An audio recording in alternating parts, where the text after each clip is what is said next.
Davis and how he looks heading into spring training, I can see a world where he ends up shifting back to the bullpen. I think Holmes is a starter, and apparently Holmes is in a really good spot already this offseason. I think they're going to keep turning him to be a starter. That's just my take. We can get some Braves expert analysis on Hammer territory for our Hammer guys, but I think it's safe to say they're not also going to sign Pete Fairbanks. Do I think they should? Yes. I'm the biggest believer in super bullpens for what it does during the season, and then, of course, in the postseason, and it gives you insurance in case one of these guys has a bad year. That stuff happens all the time, too. Or you just are dominant. Like, I'm not saying I was at the genesis of super bullpens, but the 2014 bullpen where we went and for the Royals and we went and lost Game 7 of the World Series, that's a good problem to have. You know what happened the next year? Dudes get hurt. Other guys have to step in. So, yeah, of course, you want to see the Braves go and get somebody else if you're a Braves fan. But one thing, I think organizations need to continue to know what their superpower is. I'm talking back since I started watching baseball. The Braves have produced pitching. The Braves have produced starting pitching. Now, they're still producing starting pitching. Look at Holmes. Look at Walter. Look at Smith-Shawver. Look at Ian Anderson. They're in their run back in when they won the World Series in 2021. They produced starting pitching. And nowadays, when you're producing starting pitching, you're not producing dudes that are just throwing like little cutter, sinker, all this stuff. I forgot Schwellenbach. You're producing dudes that throw hard. They can transition those guys to the locations in the bullpen that, to me, I think they need from now on. And that's why the Braves are really set up, because they always produce some type of young pitcher. And I think Suarez, because he was such a late bloomer, is still evolving more so than most relievers at his age. Of course, you've got to maintain the fastball velo at a high level when you're so fastball reliant, but he almost doubled his changeup usage last year. It's not a great pitch for him. It's all about the 4-seam and the 2-seam, but to offer a different. All right, Alexander, let's talk about the seizing of the tanker, the coast of Venezuela. It's a tanker. I believe the name of the tanker is the Skipper or something like that. It was allegedly carrying oil to go to, or on its way to Cuba with its cargo, and I guess its final destination was in the Middle East. I'm hearing Iran. I don't know. Anyway, not much detail has been given as to exactly what this tanker was doing or where it was heading towards. These are reports that I'm reading. Maybe we'll get more information about the tanker itself over the next day or two. But the video was published by Bondi of the U.S. military seizing this tanker. Trump said it would. All right. Good afternoon, everybody. It's almost 2 o'clock.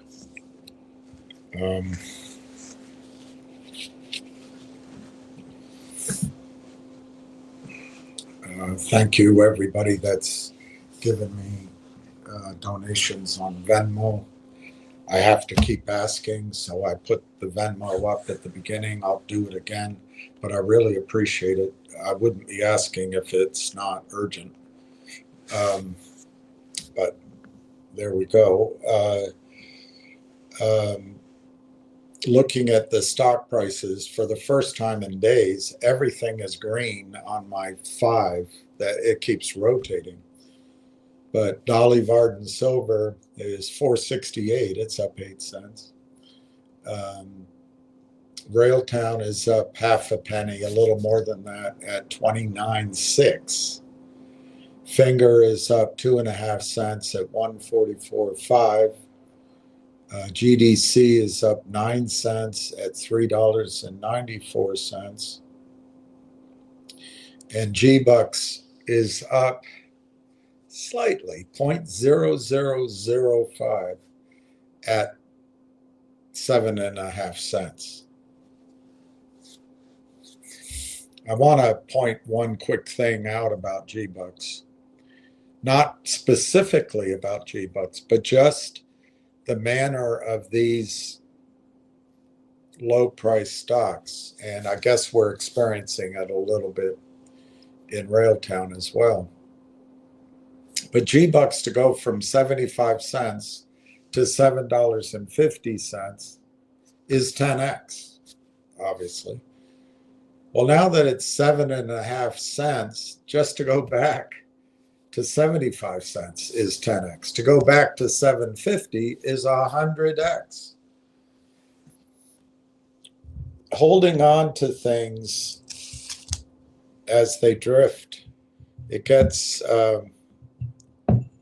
it's all a judgment call, and it's whether or not you have information you believe in, but it gets prohibitive in terms of trying to get your money back. I believe, unlike, there's a lot of advice out there that if stocks go down, you don't add to your position, you don't double down. I don't agree with that. And that's where I'm different than day traders. There's day traders out there, short-term traders, and there's the fundamental story. These fear mongers, I guess we can call them, the bashers, they want to get us thinking in terms of day trading. They want us in their world. They want us panicked because the stock price is down. And then they give us these glib rules and bumper sticker guidelines. We can't listen to that anymore. You know, I went to mass on whatever it's called, the darn it. It was a holy day of obligation, the Solemnity of the Immaculate Conception. And the priest said something. He's an earnest priest, and he's very good. It's sometimes I think he's there just to educate me. But his talk, he mentioned he's a younger man, tall, and I think sounds like he's from Boston or somewhere around there. I thought maybe upstate New York, but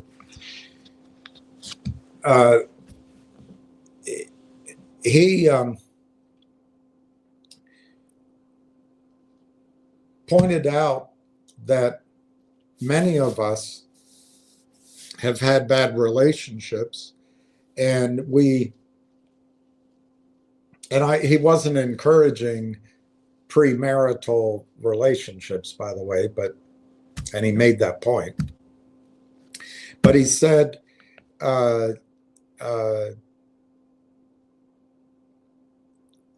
when it's wrong, when we break up, it hurts us, but it puts us through withdrawal, and it puts us through stress, and we have an attraction to that person, but we finally realize that it's too expensive, it's too damaging, and there's no future. So we cut them off, we delete their photographs, we block their number, and we say, I'm not going back. I'm not going back to her. It's over. It's ended. And I'm trying to remember the exact word he used.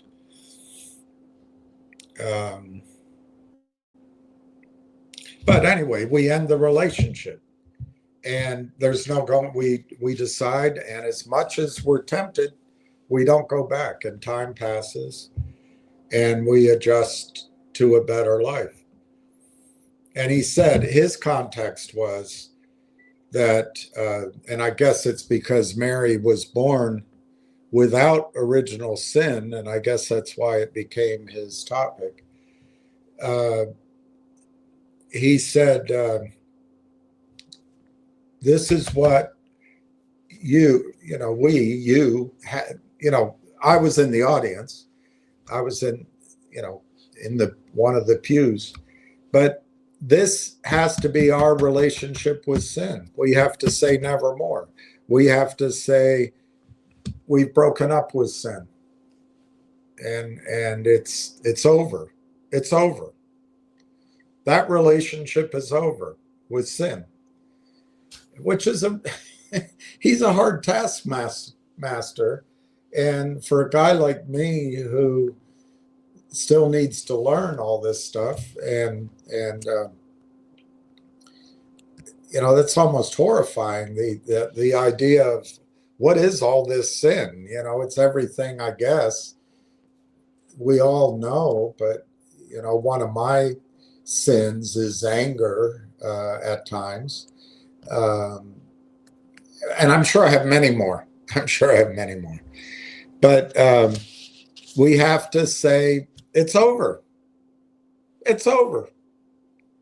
And then, and I think this is his message, and I'm not proselytizing, because plenty of people don't believe in God. Plenty of people have different views. But I think what he's suggesting is that if you can get rid of sin, that's what separates you from God and from the blessings that can come.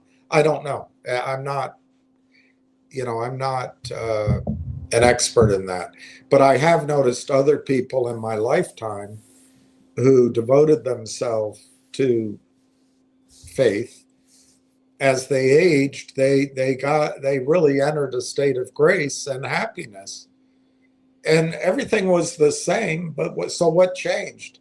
Maybe it was that by getting rid of sin, then the Holy Spirit can come and your life is better. Maybe the sin is blocking the relationship and the happiness and the peace that God wants you to have. Maybe. I'm not here to preach, but what I am here to suggest to you is, if you want to have peaceful relations with your investment account, if you want to put some money in your account and go about your life, I suggest to you, you have to say it's over to the charm boys. You have to say it's over to the short squeeze stories. You have to say it's over to chasing a moonbeam, hoping that they're right. It's over being the sucker, because we know as soon as they start telling us to buy in, it's a scheme. Whether they know they're part of the scheme or not isn't the issue. But the wolves and the hyenas and the cheaters have their computerized programming. It's all automatic, and they're ready to pounce. They're ready to glom on. They're ready to steal. As soon as any retail buying comes in and the paid promoters get you to buy, and then it hopefully feeds on itself, it triggers buying. But there's two problems with it. Maybe three. The third one is my foundational disagreement. Wall Street doesn't buy in these shares. Wall Street does not buy in. There is no short squeeze going to be caused by Wall Street buying in anything. Secondly, you don't know how to trade it. You don't have the time to trade it. You're not getting good information. The only information you're getting, if you get it early enough, is you learn that the campaign has just started to promote this stock. So if you know a promoter, and it always seems to be a guy, but he or she's performance in the past, by their energy, their efforts, their phone calls, their conference calls, their meetings at a late night at a bar, if by their efforts the stocks usually seem to go up, well, then there is a trading strategy. Get in early, stay on their ass, keep talking to them every day, make sure you know if they're still engaged, and you buy a G-Bucks at 75 cents, and you might have to wait 2 months, 4 months, but you know they're still working on it, and it all of a sudden there's a day it goes to $8 or $6. Get out.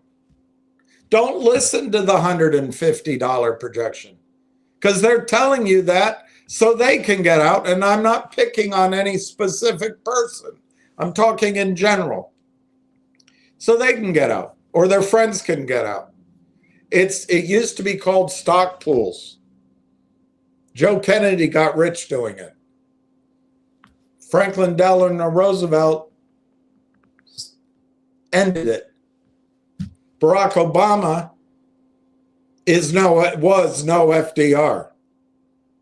And certainly the Republicans are not FDR.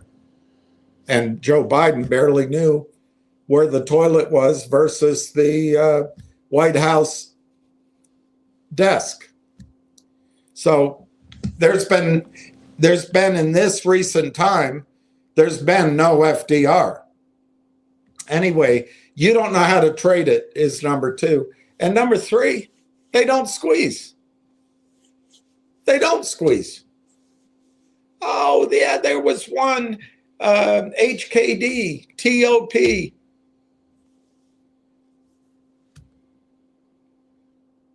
AME, GMC, they squeezed. Yeah, but where's all the other squeezes? They don't squeeze. And if you miss one, go back to number 2. You don't know how to trade it. You do not know how to trade it. I don't. You get caught up in the emotions of it. And finger motions at $9. Oh, it's going to go. That's where it should have been sold. GTII goes to $9. Oh, it's really going to go. I'm not picking on anybody, but I'm listening to the people telling that story. I'm going to wait for that. It's really going to go. That's where it should be sold. Just when your greed comes in, that's where you should sell. Where your fear comes in, that's where you should be buying. That extreme sense of disgust and almost hatred for the person that told you a story. And I was right. This stock is awful and it's 29 cents. That's actually where you should be buying it. But we can't, unless you're a computer, which is what the criminals use, because the criminals know they have emotions too. That's why they have computers. Set in a little formula, set in the ranges, fast, flash boy style, trading, up, down, limit, down, up, blip, blip, blip, blip. Get we suckers in there. And man, it's an industrial scale theft. But what's the answer? Are we going to fight it? Are we going to get Obama to change it? Are we going to get Trump to change it? Are we going to go to the home and get Joe Biden to remember who we are? Are we going to hope for AOC to change it? No, it's not going to change until the whole thing crashes, and then we expect academia to find it. Everything you look up, if you ever do,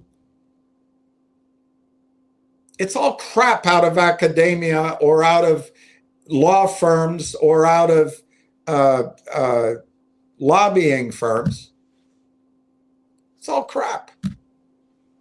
It's all crap. It's like trying to get an honest doctoral thesis on the pain men go through in the modern fourth wave of feminism. It's all crap. They refer to each other and they refer to each other's peer-reviewed, nonsensical research. We're not going to change it. So what's our answer? We don't go back. Never again. It's over. Our relationship with those stocks is over. Our relationship with the Charm Boys, with the $1 stocks, the $5 stocks that are going to squeeze, that relationship is over. Does it mean after, I personally think it should always be over. But that's the difference between a teetotaler and someone that can moderately imbibe, or someone as soon as they have, a couple of drinks, it's 5 weeks later and they end up in Caracas in the bed with someone, and a young kid is tickling their toes saying, "Mommy, who's this?" And they don't know where they were for weeks. Only you can decide. My thing is, it's over. Never going back. But you know what? If you have a $10 million account, you can play 10 grand. It's just throwaway money. As long as you treat it like buying a lottery ticket, you're going to lose the money. Then you can be at peace. If you can control yourself. I think the best thing, it's over. Now, there's an area that gets a little confusing on that is there are stocks, legitimate companies who trade under $1. There are stocks who maybe once traded high and then come all the way down. I remember Mike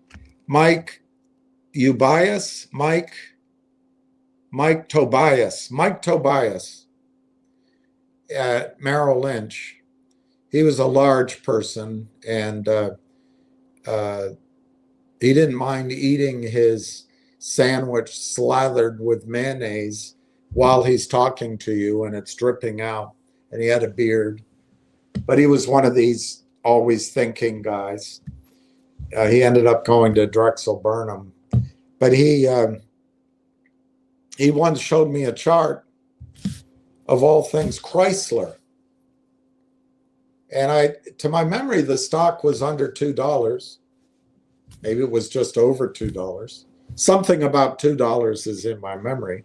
And he was showing me the chart and chewing on a sandwich, and the mayonnaise is coming out here.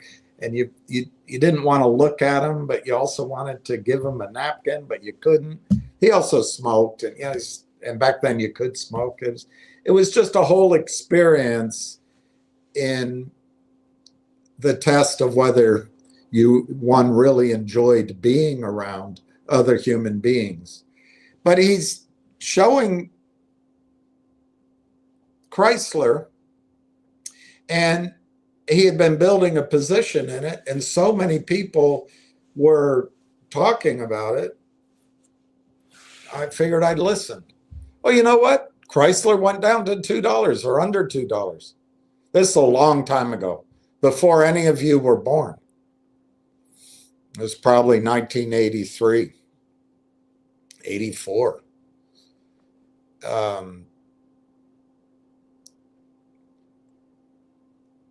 Something like that. But he was right. Of course, the thing you didn't know yet, I don't think Lee Iacocca had joined. Maybe he had. You didn't know that the government was going to give him loans. You didn't know the K card. You didn't know anything but the chart. Wow. So there are stocks whose price meets the definition of being under $5, meets the definition that these boo birds say, oh, it's a penny stock, but they're not really. And what distinguishes it? Maybe it's just the chart, but it's also you have to study, you have to know the fundamentals, and you have to know the industry it's in. So it's like everything, you can't make one, and I do it often, you cannot make one black and white statement that covers everything. But it's time to tell these kind of stocks, it's over. I'm not going back. Time to delete the photos, block their phone calls, and I'm not interested anymore. What's your way out? I mean, there's probably many of them. I'm sure you can find others. Justin sent me one called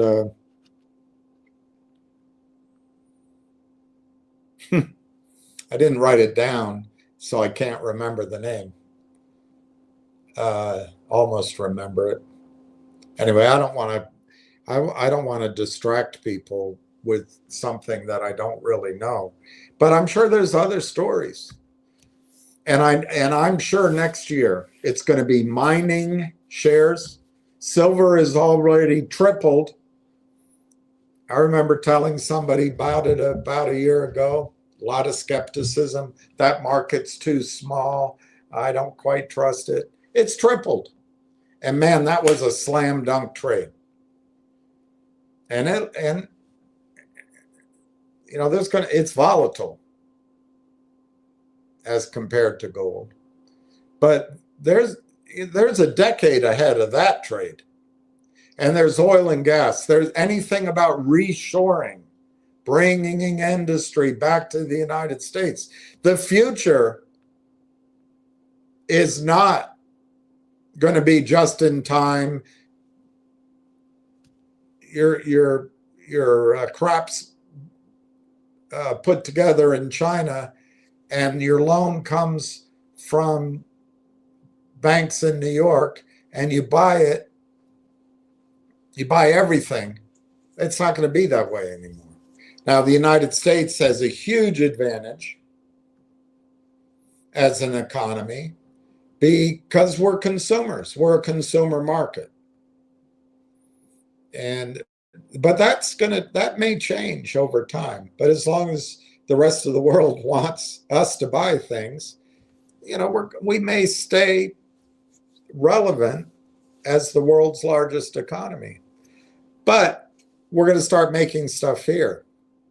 And I think Trump, you know, people love to hate Trump, but I think he realizes that. It's like the old Risk, you know, that board game Risk. When you own North America, you want to own Central America and South America because there's only two places you can be attacked. And I think that's what's on his mind. But anyway, let's not get off on that. There's 5, 10, 15, 20 years of a different investment thing. And it's going to start next year. Private equity is already in oil and gas. Already. They've come and gobbled it up. So, you know what happens in these? There's cycles. If you have cash and you know who you're talking to, you get in on the ground level. You're a partner with the company eventually that's going to be one of the companies that everybody knows about. But because there's a dearth of capital, you come in heads up. But as private equity comes in, they take the first 10x, the first 50x, and they just pour money in. They're all 35 years old, and it's just different. And then all your choice is you find stocks to invest in, which is still profitable. But man, the easy money. You can buy into transactions. There was one I was trying to fund, but the money never came. But the all that was necessary was $6 million to get $100 million deal done. And trying to remember the details of it. it was $6 million to hold the deal. There might have been a small amount more in cash. And then the rest was paid for by bank loans based on the production of the project, the cash flow of the project. And a year later, the guy bought. It ended up, I couldn't get it funded, and I talked to people. But problem is money, same thing. You wait for bureaucrats, and you can blame the CEO. I can blame the attorneys or whatever. But if you're waiting for the bureaucrats, it's not a great situation to be in. But anyway, that guy, by using the prearranged bank lines of credit, bringing a little bit of money to the table, the oil company selling the project just was forced to get it off their balance sheet because of other banks. That guy took it over. Less than a year later, he sold 10% of that project for $100 million because he was willing to act. He was just a hand. He was a guy that before that just worked in the oil fields, but he knew what it was. And he put up his savings and got a bunch of his buddies to put up some money, and he got it done because he was willing to act. He didn't have hesitancy. But that's the nadir, I guess, of funding that allows the best returns. There was very little risk. The cash flow paid for everything. But it's so hard to explain it to investors. But anyway, that happened. But then the next step, you might be invited in private investments or, joint partnerships or something like that, MLPs. Those work to the advantage of the organizer, but you can make some money. And then it's just a matter of buying in on the stock. It's so frustrating. I've been through the cycles. I have white hair. I've been through the cycle so many times. It's just standing there. You can get it done, and it's just picking up, $100,000 off the sidewalk. But people are hesitant. It's the emotions. We're all the same. When I went over to London with one of my oil transactions. I think it was a spinoff from Ring Energy, and the board members cross-populated with Torchlight Energy. And I think Torchlight, I'm trying to remember the name of it, one of Torchlight's properties was a Ring Energy property.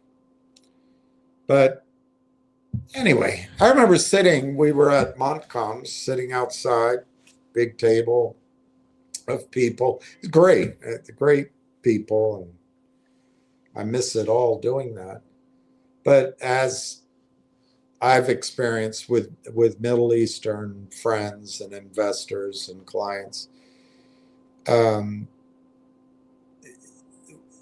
you can spend hours, days, weeks, months even. But if you're trying to get a transaction done, it usually comes over a cigarette or a quick drive to, hey, let me give you a ride. I'll take you. Or over a quick drink, or taking a short walk. So what was it that you wanted to tell me? And if you get it out before their phone rings, you're lucky. But anyway, I told this one gentleman, whatever the story was, I don't remember the full pitch right now. But I said, look, this is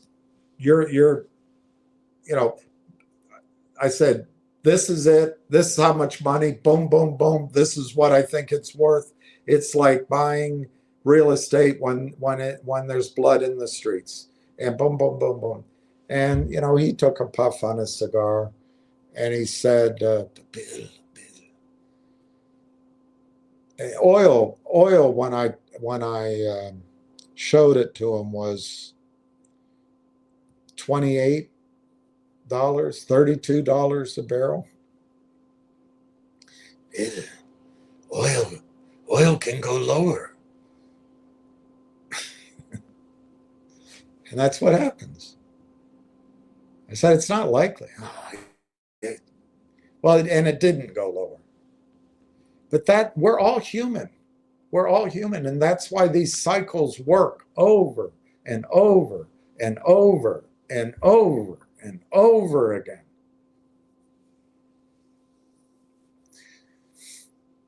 Anyway, I think next year it's going to be a time of oil and gas and mining and AI.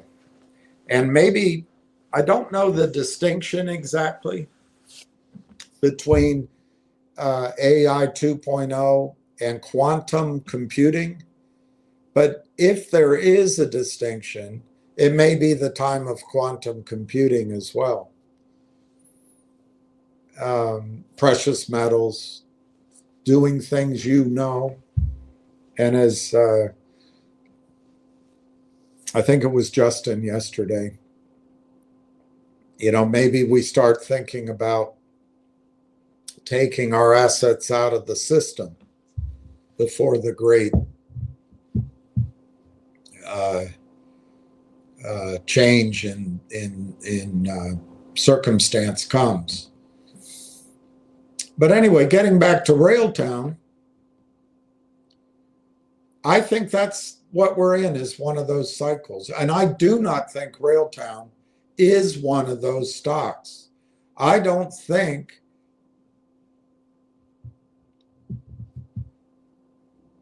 and what's the definition? Was it Justice Oliver Wendell Holmes who said that access to pornography should be controlled? It should be illegal in certain situations, whatever. And someone asked him, well, how do you know if it's pornography? And he said, you'll know it when you see it. And maybe that's the thing. Railtown now is 29 cents. And the negativos are going to say to you, it's just a penny stock. I look at Railtown and I don't see it that way at all. Of course, it's manipulated. Of course, when there's no buying, it's going to be laddered down. They're going to walk it down, mining pennies, strip mining pennies every single minute, every hour, every day. But it's all temporary. It's all noise. As long as the company doesn't do a toxic financing with Jeff Easton, as long as the company doesn't acquire AIP partnership by doing a toxic financing via Canaccord Genuity. Guess what? It didn't. It didn't do either thing. And it won't. It won't. So they can have their fun and gloat about it and pick on me. But the playtime is going to come to an end. Their playtime is going to come to an end. Unfortunately, I can't convince myself that over the next, to me, Wall Street has one more week of activity this year, and that's about it. And I can't convince myself that over the next 1 to 3 weeks till the end of the year, that anything's going to make this stock do what I told you I thought it was going to do earlier in the year, in the short run. But I do think the stock's going to do everything I told you in the first quarter, second quarter, maybe third quarter of next year. But I would say by the time May is finished, if you're not on board, you're never getting on board.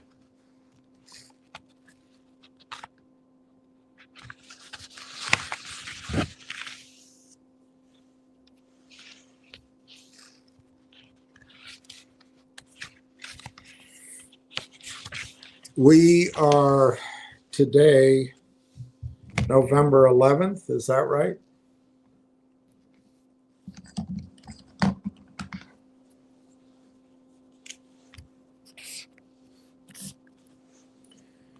So there's 1, 2, 3 trading days until the annual meeting. Doesn't feel like much is going to be dramatic. Doesn't mean the stock won't go up. And I would argue with you, the stock has made its lows and is headed back up.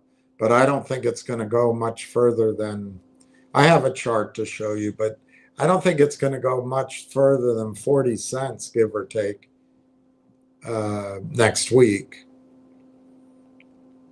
And so anyway, we've got, if we don't count today, we have 1, 2, 3 days until the annual meeting. We have 1, 2, 3, 4, 5, 6, 7, 8 days until Christmas Eve.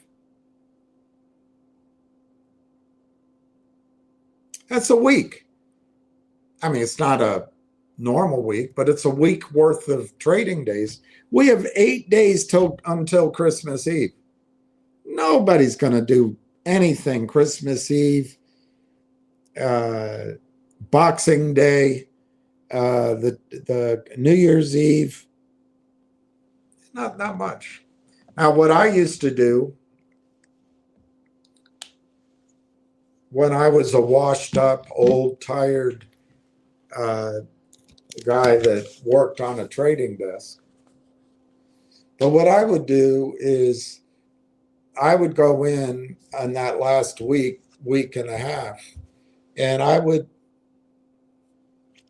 call people and suggest, I'd have I don't know, 5 stories, and I'd suggest, we should, if you're listening to me, I'd like you to buy one or maybe split the money across these 3 stocks or 5 stocks so that you take advantage of the tax loss selling, and then by the end of January, we'll sell them for a profit. This is called the January effect. I never see it anymore, but it used to work like clockwork if you picked the right stories back when you had real desks, real trading. And I would work the last week and a half. But the office would be nearly empty. I just cannot convince myself that anything in terms of news, even research, or even the annual meeting is going to cause this stock to do anything near what I was projecting all year long. However, I think it's going to go up from here. I think it's going to go up from here. But even if it doesn't, don't be alarmed. What's going to happen for the rest of this week? It's Thursday already. Probably nothing. So next week's the annual meeting, and that's probably it for Wall Street paying attention to anything. So I would guess there's a chance of some news before the annual meeting. But guess what? I don't think any news that these guys put out are going to include specific revenues. And they're probably going to be written by an attorney. So it's going to be full of all sorts of ho-hum language. I just don't think it's going to do much. But there also might be some release of that restriction on buying, maybe as soon as next week by news or by research, maybe. But again, I'm having a hard time convincing myself that there'll be anybody as stupid as I was, for example, instead of going off on a 2-week vacation with my girlfriend and all of her friends skiing or something, I'd stay and work. I don't know what I was thinking, but because no one's watching, no one, you don't get extra credit. Your boss is gone, their boss is gone. It does, it's meaningless. Everybody leaves. So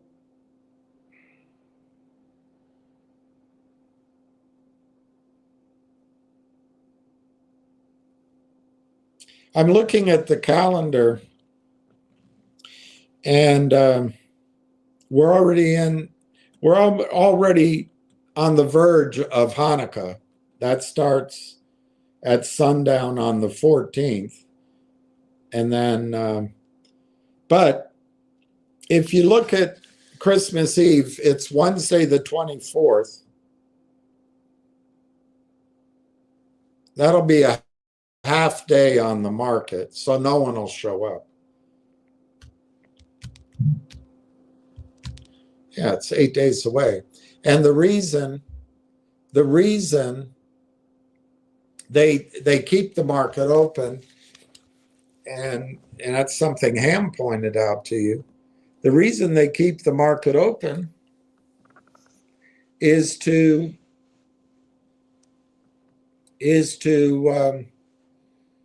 make sure settlement doesn't trap. They can keep moving these fraudulent positions around. They never let the market close more than 3 days. But anyway, I think, looking at the calendar, that the 19th of December, that's the Friday of next week, 1 week from tomorrow, is probably the latest most people will fly out of town. It might start on the 18th. Heck, it might start on the 17th. But, sometime next week, most of the well-heeled Wall Streetites will jet off wherever they're going. They'll take, and maybe some of them will start this weekend because of Hanukkah. But those that don't do that will start at the end of next week, and they'll be gone for the Christmas week. They'll start the weekend before. They'll be gone for Christmas week. They'll stay out that weekend, and then they'll stay out the whole week of New Year's.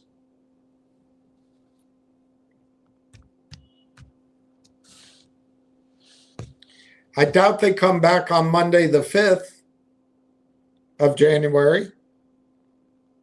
Maybe they start coming back on the 6th and 7th of January. And you got to check your emails, check out your mistress, go to lunch with the boys, go celebrate Thursday night down at the bar. You don't do any work that week. So it won't be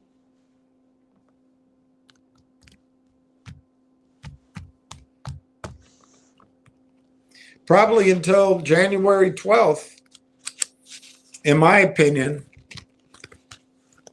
that any real eyeballs are put on the story for Railtown. Well, rather than bemoan that, rather than get upset with that, we use it to our advantage. And for the next 2 weeks, maybe we put some orders in under the market. We accumulate. We think about other things. We're grateful for another day on this beautiful blue planet with the green vegetation and mostly very friendly animals everywhere around. And we just wait for Wall Street to come back and get back to work in the second week of January. And then it'll be a slow 1 or 2 or 3 weeks.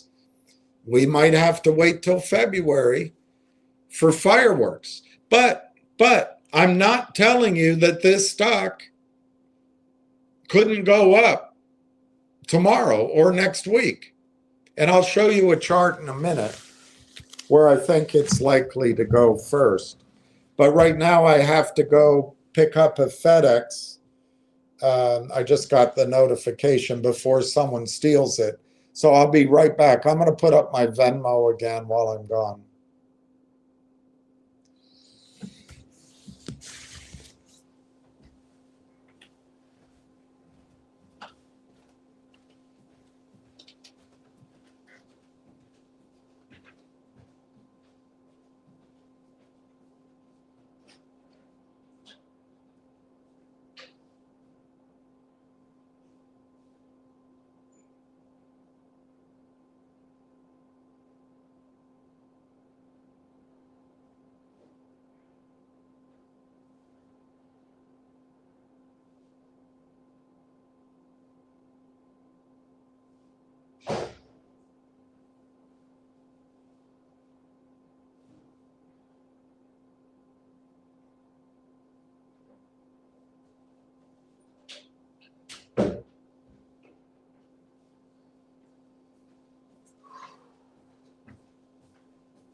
All right, thanks for letting me do that.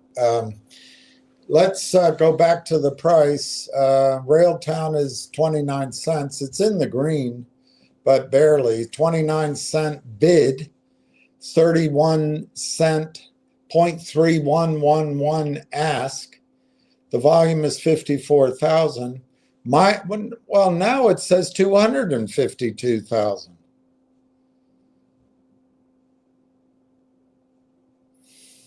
Weird. So I would guess 200,000 of it's fake selling. I don't know why they give two different numbers all day. But anyway, last trade, 5,350 at 0.3016. And of course, just before it, 10,000 shares at 29 cents. Now, 10,000 is a round number. That might be somebody sick of it and just saying, I want out. William's an idiot. And his information has been wrong all year. I'm just getting out. Could be that.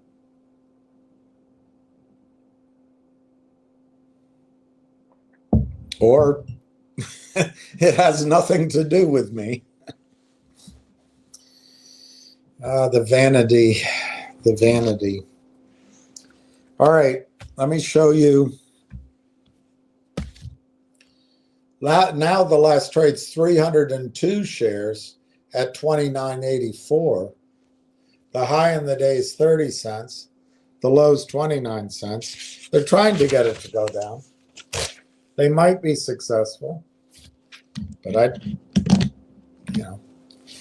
like I say, I think we've seen the low, but doesn't mean I'm right.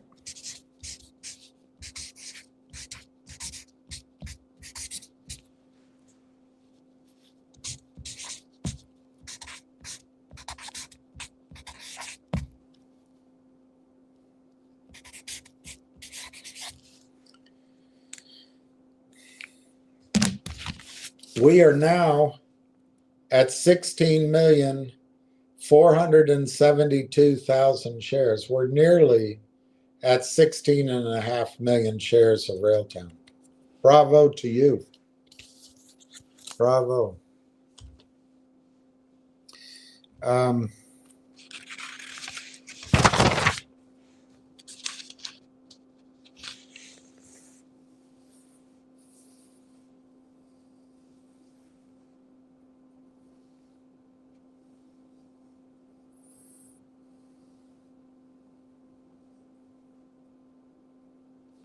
Yeah. So I went through greed and fear, didn't I? Maybe I didn't do a good job of that. But human reaction It's remarkable. You can read about it, you can study it, you can plan for it. But humans, particularly when we act as a group, it always works. Fear and greed.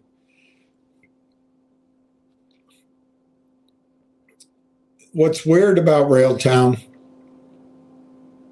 a couple of you, 2 or 3 of you, one gentleman in particular, just sensed it and got very anxious, I don't know, up at the 44 cent level.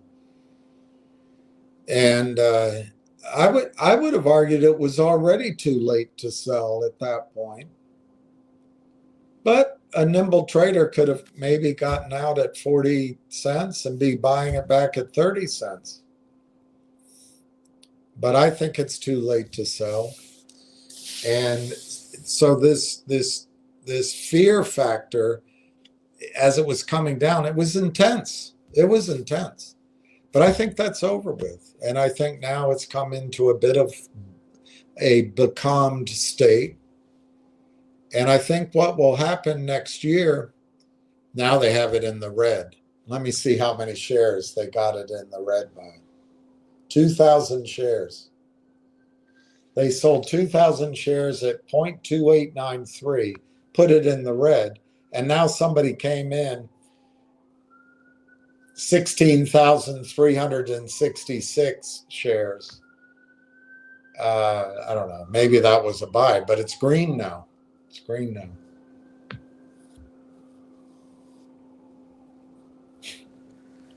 It's just not worth. It's not worth it. We have to tell those guys it's over. We're not going to pay attention to that anymore. We're going to know the story. And because Railtown isn't going to do business with those so-called investment banks and so-called hedge funds, it's just a matter of time before greed kicks back in and the stock starts going up. So our opportunity over the next, how many business days did I say until the end of the year? Trading days? I'm not sure I said it. Starting tomorrow, 1, 2, 3, 4, 5, 6, 7, 8, 9, 10, 11, 12, 13 trading days left in the year. 2 of them are half days. So it's like 12 trading days, but call it 13 trading days left.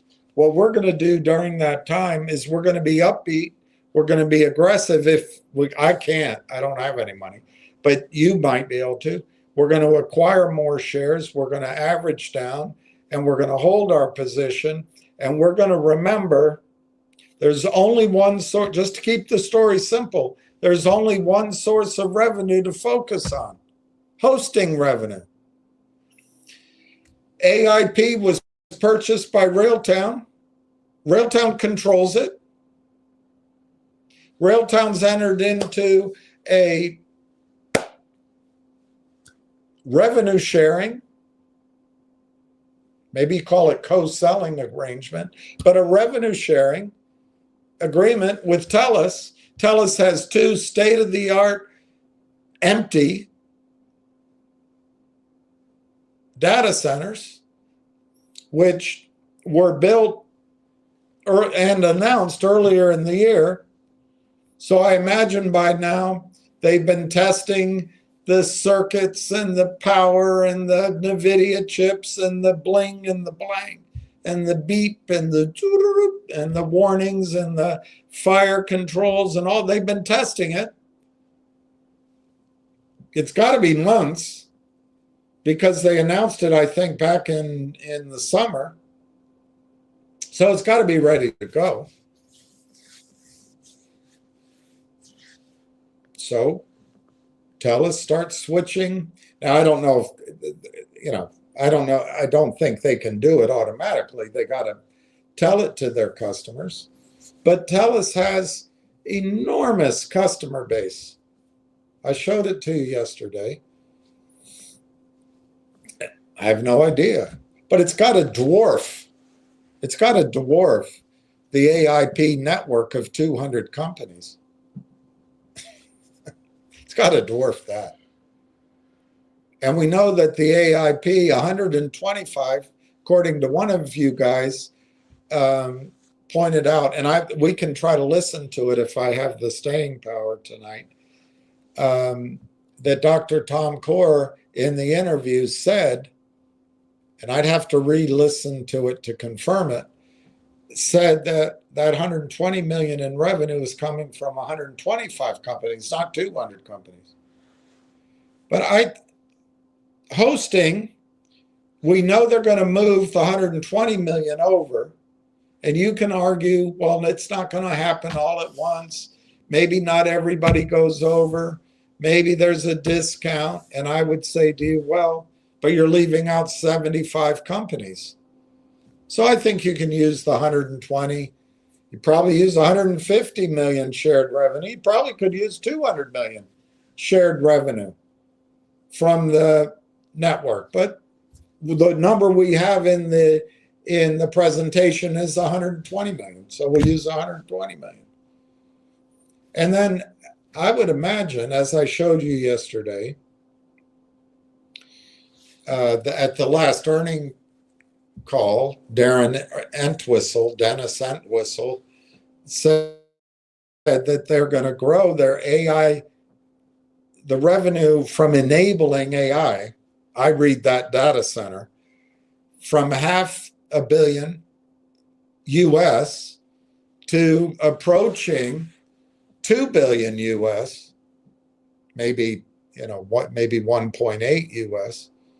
I think he said 800 million Canadian to over 2 billion Canadian over the next 2 years. And that lines up with all of a sudden those data centers are open for business. And the Railtown product was chosen or selected or agreed to by TELUS.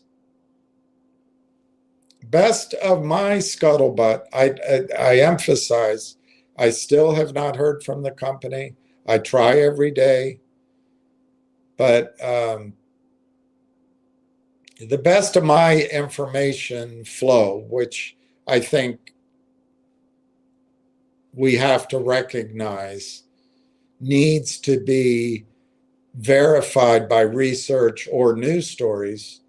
So it's in the realm of kind of a ask the audience quality. It's kind of a sense of the market. But my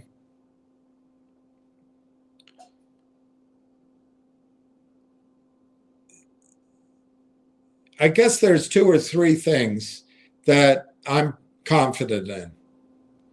One is that the Railtown conductor technology is not only the best and the first to market, it's the only. It's the only.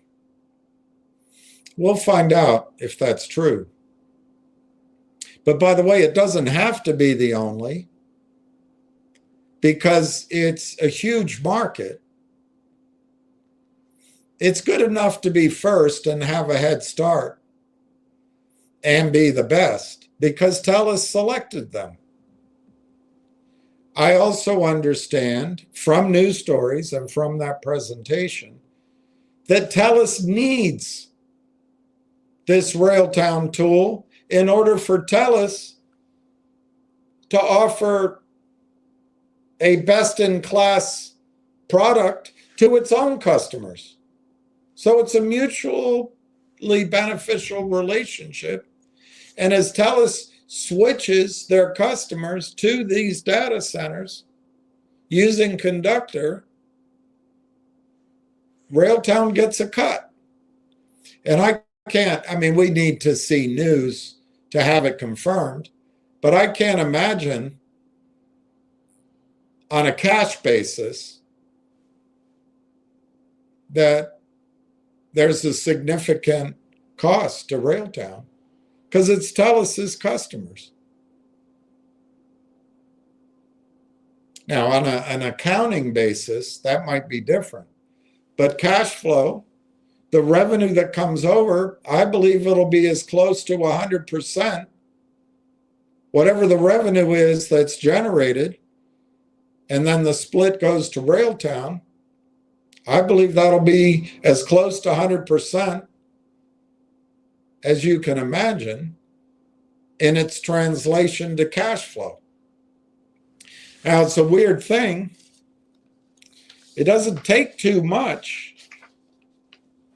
It does not take too much to imagine that in a projection of forward cash flow,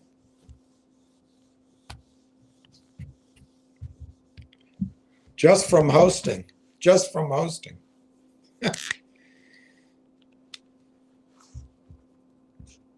And remember, it doesn't have to be booked. It just has to be credibly predicted and believed.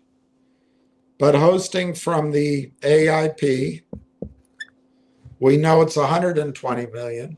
If we just assume that those companies are going to grow, and we assume the 75 companies will eventually come over, and maybe there'll be more, we could say it's 200 million. And of course, you can argue that I'm being too optimistic. But we can also say that the revenue generated, the over 2 billion Canadian, we can imagine that that could be almost all directed, the new revenue, almost all of it directed to these two data centers, because that's where their spare capacity is. We don't know all of that for sure, but that would mean about 1.2 million Canadian, 1.2 billion Canadian. So if we called it 800 million in shared revenue from TELUS, again, this is a forward projection. It doesn't have to be booked. As long as they can project it in the first quarter, or project it in research, or project it in the second quarter, whenever they're able to put a credible PowerPoint projection together in front of institutions. Remember, a lot of the Canadian institutions totally buy into sovereign Canada AI, and they know TELUS. But that would give you 1 billion. And for the time being, I'm not going to distinguish, because I think I already did it, but I'm not going to distinguish between US and Canada revenue. We can try to make that adjustment in a second. That's 1 billion in shared revenue.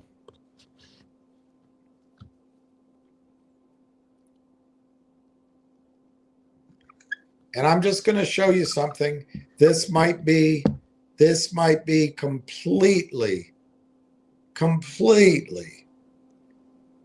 too optimistic. But if the split is 22.5%, that would mean Railtown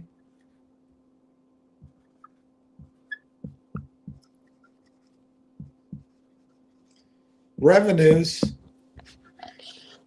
would be 225 million a year at 100% cash flow from hosting. And remember, that might be too high, that might be too high, but that could be too low, particularly if they start moving conductor to other data centers and the number of customers goes up. But anyway, I just want to show you a broad stroke calculation. If you have 1 billion in shared revenue at 22.5% split to Railtown, you get to 225 million in revenue net to Railtown at close to 100% cash flow.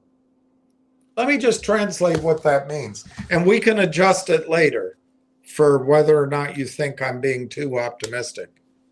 I think it's realistic.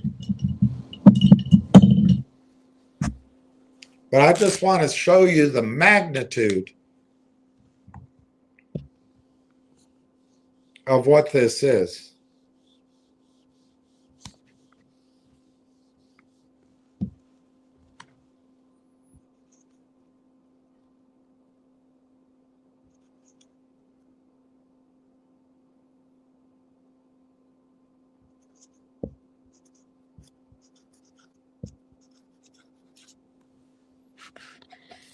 There's something like, when you add in the 50 million for the AIP, there's something like 222,500,000 Railtown shares outstanding. If they can forward project revenue, which is essentially 100% cash flow, of 225 million a year, and once established, it lasts, I don't know about forever, but it lasts for a long, long, long time.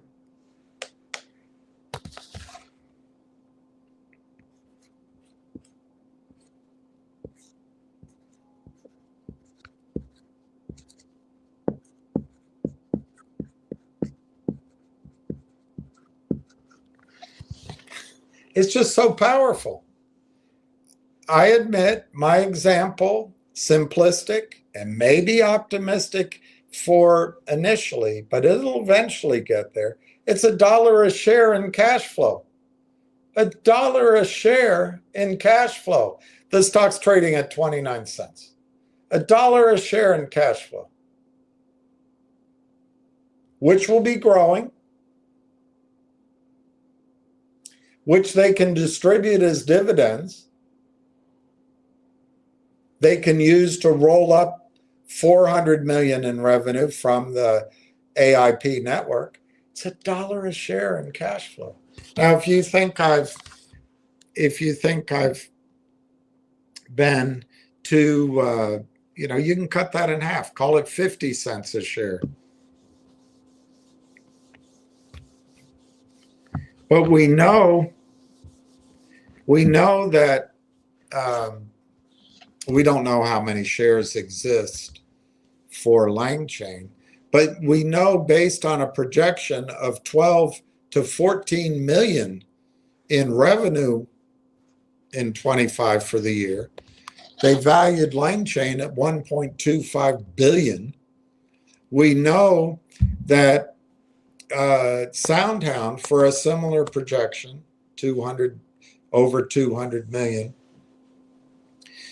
they valued that company at, the high was 7 billion. I think it's closer to 6 billion right now. And the multiple was 35x. And maybe we could agree that it's 30x now that it's pulled back a little bit. We know that the multiple on LangChain is around 90x on the high side, 80x on the low side. Both of those companies are not making a profit. So if we take $1 a share in revenue, but it's also $1 a share in cash flow, and we just apply a multiple to it,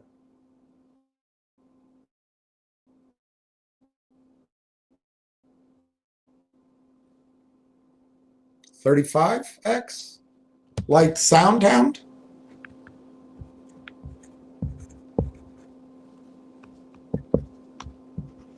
It's $35 a share. LangChain,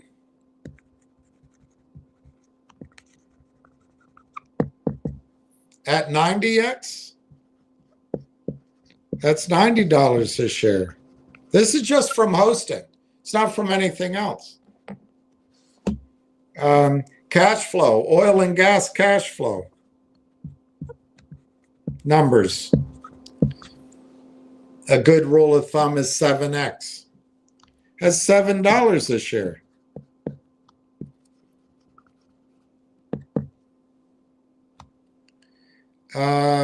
Software development multiples, 25x and higher.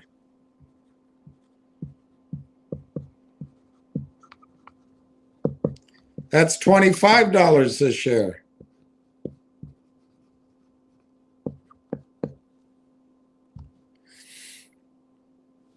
Recent transactions, 50x, 75x, 100x, 150x, 175, 200, 205x times revenue. Much less cash flow. I won't write those down. But if you want to just take a low number, just for the heck of it, we'll take 10x. That equals $10 a share.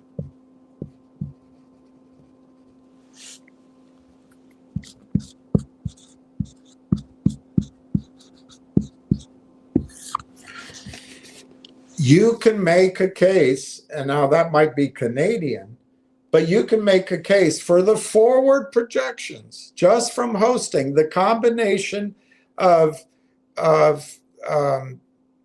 AIP network and Telus' customers. Now, a lot of this needs to be proven. I'm making leaps and assumptions. But you can make a case that the revenue that comes back to Railtown, forward projection for a year, and once it starts, it keeps going, $1 a share. And it's cash flow. It's profit. It's almost all profit. Probably is all profit. If you use the SoundHound multiple, it's worth that is $35 a share. If you use the Lang Chain multiple, that's worth $90 a share. If you use an oil and gas multiple, that's pretty much a rule of thumb, 7x is $7 a share times cash flow. $7 a share. Software. This isn't software 2.0. This is software 25x, $25 a share. And you could use 100, 150, 200, and you wouldn't be wrong. But if you use 10x, it's $10 a share. This is from hosting. Now, if you want to say I've been too optimistic, you can. You can say that.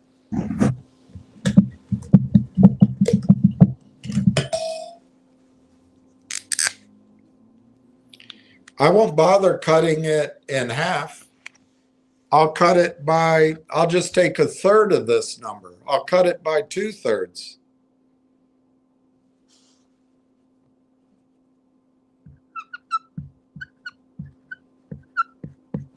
Of course, I need help with the calculator to do that.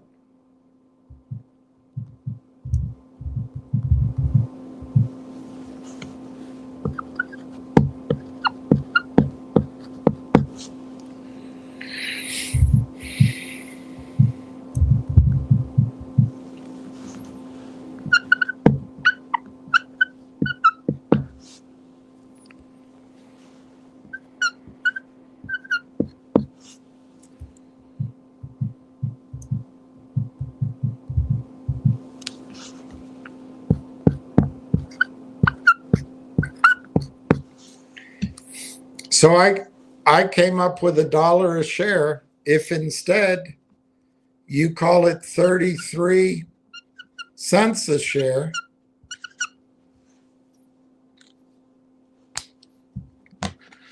In cash flow, in revenue, 33 cents a share. Instead of $35, it's $11. Instead of $90, it's $30. Instead of $7, it's $2. Instead of $25, it's $8. Instead of $10, it's $3. these are so much higher than where the stock is trading right now that the fear and greed index is totally skewed toward greed. Toward fear, And as it comes in the first quarter, and these kind of projections go in the heads of institutional buyers, you're going to see the stock snap back upward. That's why Lang Chain trades where it does. That's why Soundhound trades where it does. Now, of course, the stock's in the red.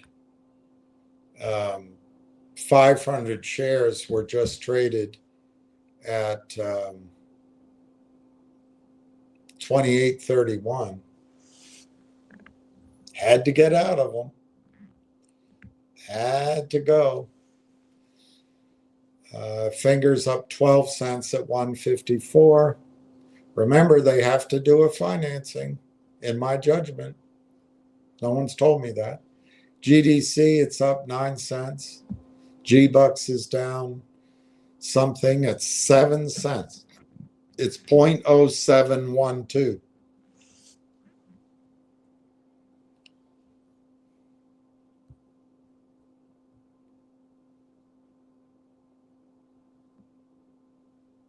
I'll go through your comments and then show you a couple of things.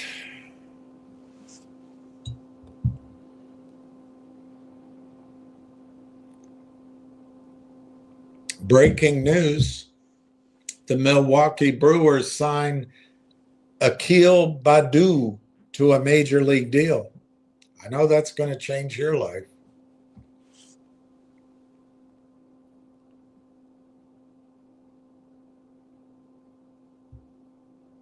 Poor Mets.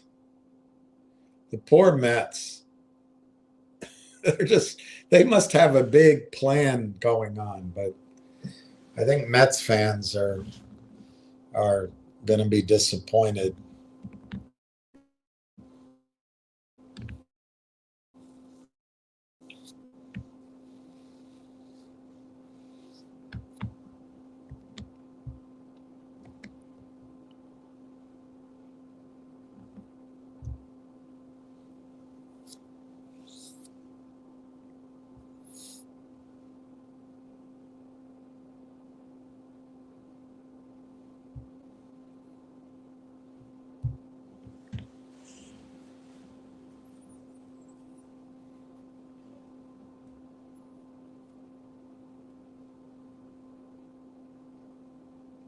Judge orders immediate release of MS-13 gang member. Swell.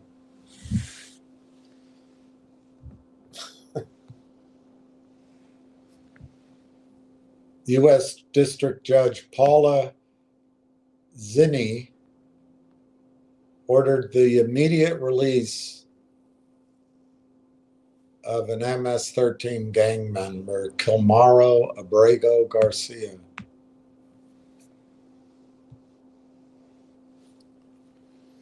Oh, well, I don't want to get into all that.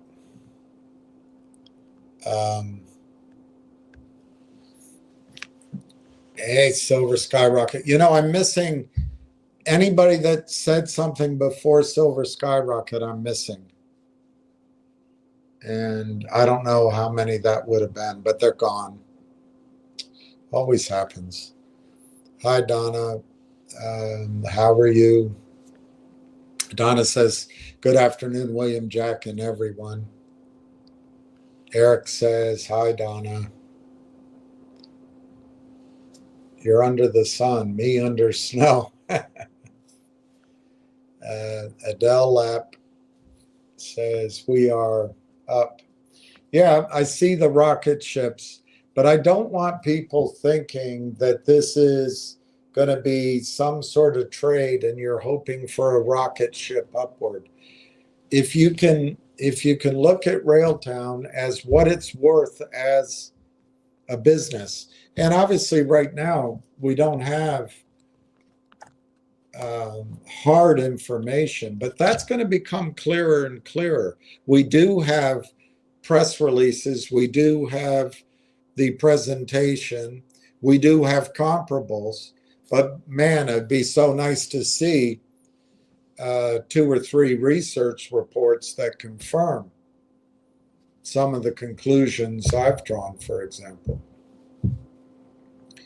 But by then, the stock price will be much, much higher. So, it's hard to have it both ways. So one thing we can do is buy now. And we have a pretty good idea of the story. I don't think we're off or that I'm off. I'll take responsibility in the story. Maybe by 20% or 30%. But I just showed you with the high numbers, if you take 2/3 off, you've still got incredible returns.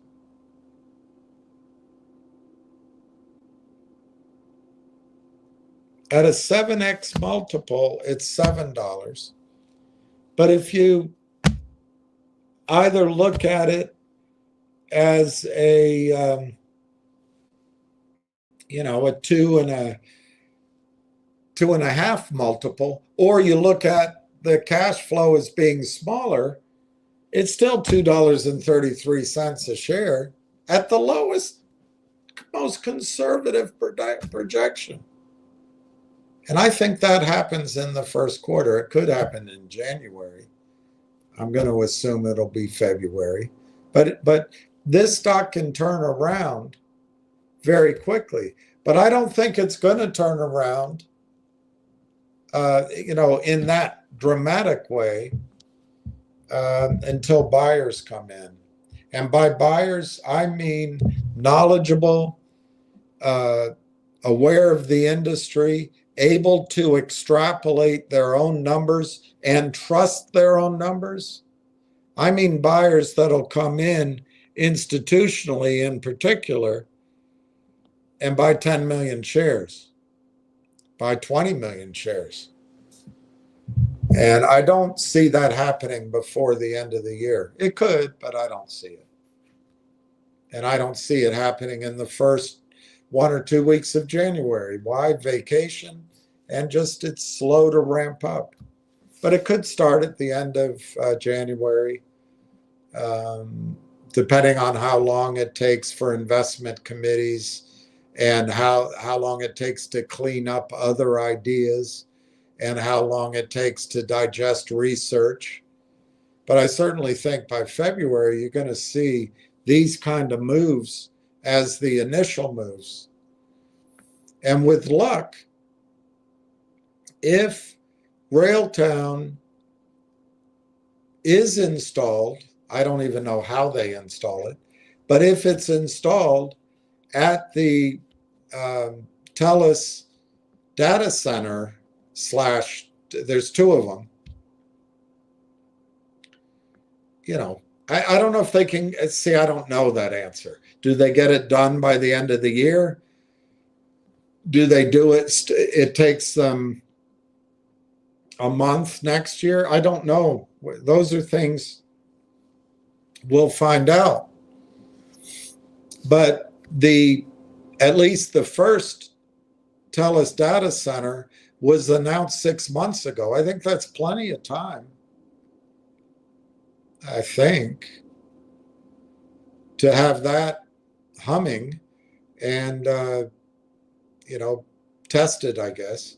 And then you've got to get a conductor as the interface. I have no idea. Does that take a week, a month, 3 months? I have no idea. But remember, the key is once it starts happening and the institutions understand it's going to happen and they can project revenue, and there's an arms race going on for these companies that are first to market and best in class, the price is going to go up, and they'll bring the good news forward. They won't bring it at 100% of the forward number. They'll discount it. They discount the news, but it's worth more than 28 cents. I would argue it's worth more than $2.80. I think from this price, you're going to see 20x quickly, and it could be as soon as February. You know, I'm feeling hesitant because everything I've projected has been wrong. But one distinction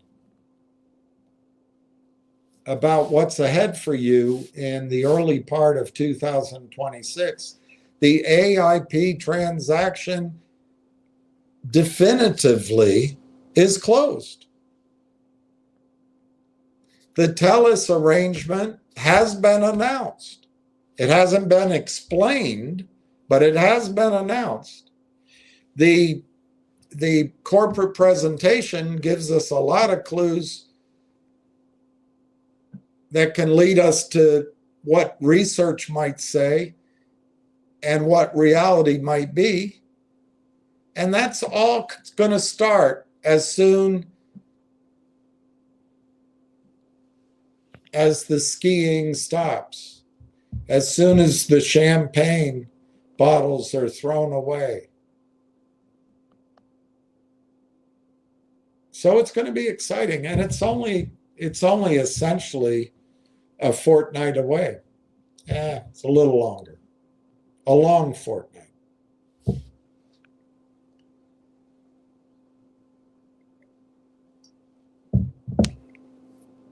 Donna says hello to Eric. I'm sitting outside in my rocking chair, barefoot in shorts at my house in Virginia. Oh, in Virginia. They've had 2 snowstorms since we've been in Florida. Amazing, amazing, amazing. G diddy, G did.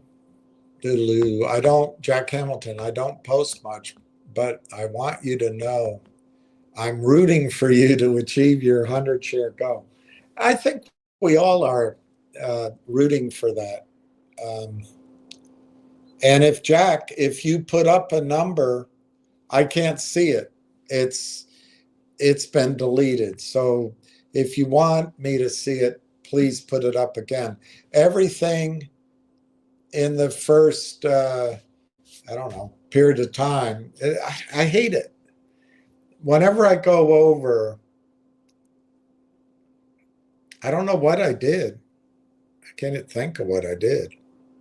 But anyway, there's missing comments. So I don't see your comment, Jack Hamilton. But I really hope that you're get to 100,000. Yeah, the volume, Donna, the volume she says the volume's 216. The volume right now is 273,000.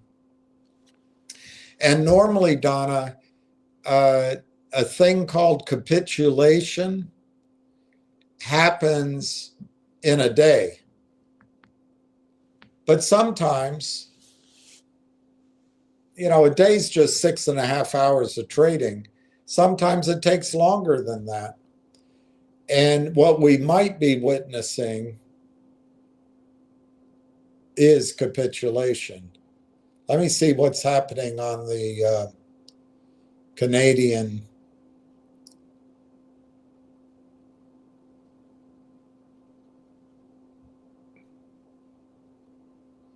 stock exchange.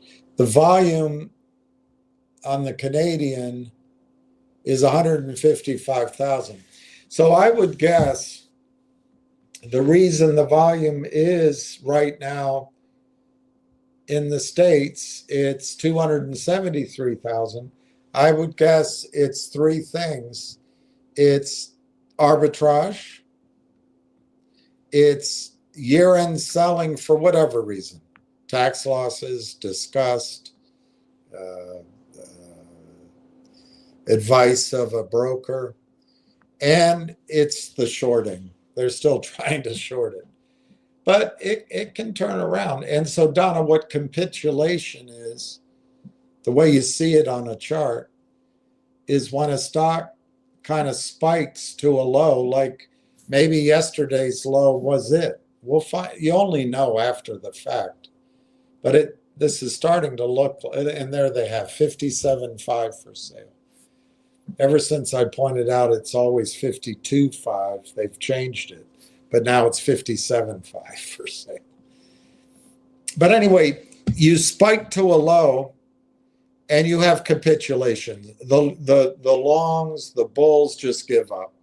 They sell.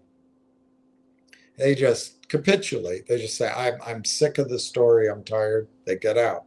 Now, in the markets now, there's all this other fraudulent trading, but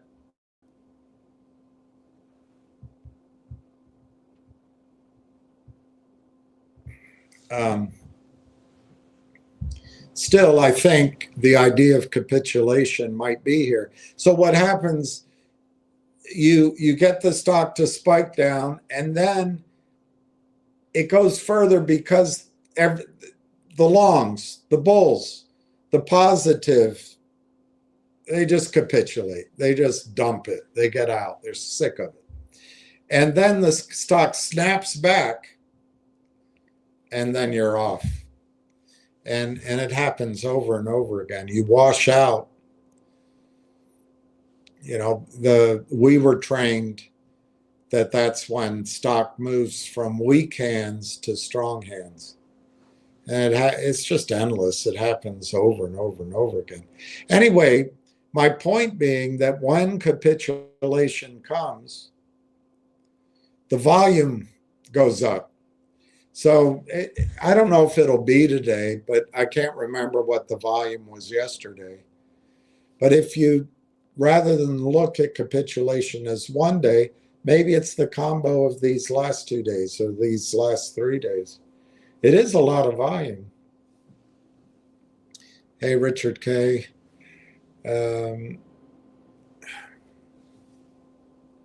Looking forward to an amazing 30, 60, 90, 120 days. Yeah, I had to abbreviate, but I think what I'm trying to say is I think let me put it a little more simply. I don't think this stock is going to be available to us at low prices and in high volume, probably much longer than 90 days, but it, gives some allowance. Here's the practical thing. If Railtown starts doing revenue January, February, March, that's a big if, but if it's doing revenue, it'll obviously be at a high growth rate. It won't be reported for 6 more weeks. And if we literally have to wait for the reporting to have any knowledge of that revenue, which I don't think is the case, I think there will be research reports at a minimum. There may be corporate presentations, but it could be the second quarter rather than the first quarter before I believe you're going to see a rapid acceleration upward in the stock price. If you're not on board, let's say by the middle of the second quarter, you may never be on board this stock. And that's why I was trying to say 30, 60, 90, 120 days. I think let's say 90 days, 6 months, 9 months time frame, if we can reset, and I know it's a pain, and it's an acknowledgement that I've been wrong all year. But those are the facts that are here. If we can reset our clock to first quarter, first 6 months, and maybe 9 months, I think that's all that's left in terms of getting into this stock. I don't think it's going to take that long. I really think you're going to see, and I'll restate it. I think the three buyers of this stock are going to be Mavericks, Omer's Ventures, and Omer's. I think there'll be others, but those are very clear potential buyers. They may be limited by price. They may be limited by needing investment committee approval. They may be limited by needing to see research guidance, or all three. So I don't know what the cutoff is. Is it $1, $2, $3? That's in Canada. I don't know. But once it crosses some threshold, I think it's going to go up really rapidly. Because if you get, let's just pick on Mavericks. Mavericks announced intention with Mavericks 2 fund is to buy that's my language, non-operated positions, but in other words, minority positions in companies in the 10 million to 50, it might have been 60 million range. Well, if they spend 10 million to buy stock at $2 or $3, they're going to buy 10% of the company or more. Obviously, if they do it at $4 or $5, they'll buy 5% of the company. But it's going to be that kind of buying is going to change the whole nature of this stock and the stock price. Hey, Julie Kim, can you add Zelle for a donation? Is there a symbol for Zelle? Zelle hell. Zelle hell. I do have Zelle. I know it was hell to set it up, but I also know it works.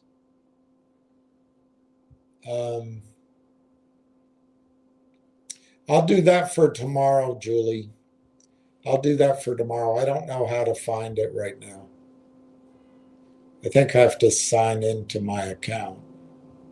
But anyway, I'll do it for tomorrow. But that's a great idea. Thank you, Julie. I'll do it tomorrow. Jack Hamilton.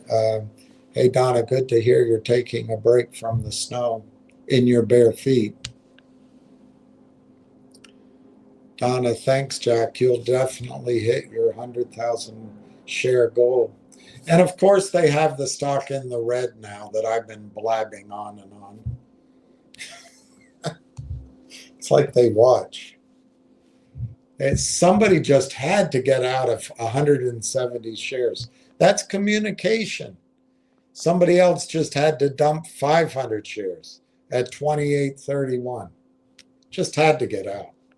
And then somebody had to sell 2,540 shares at 28.31. Just had to.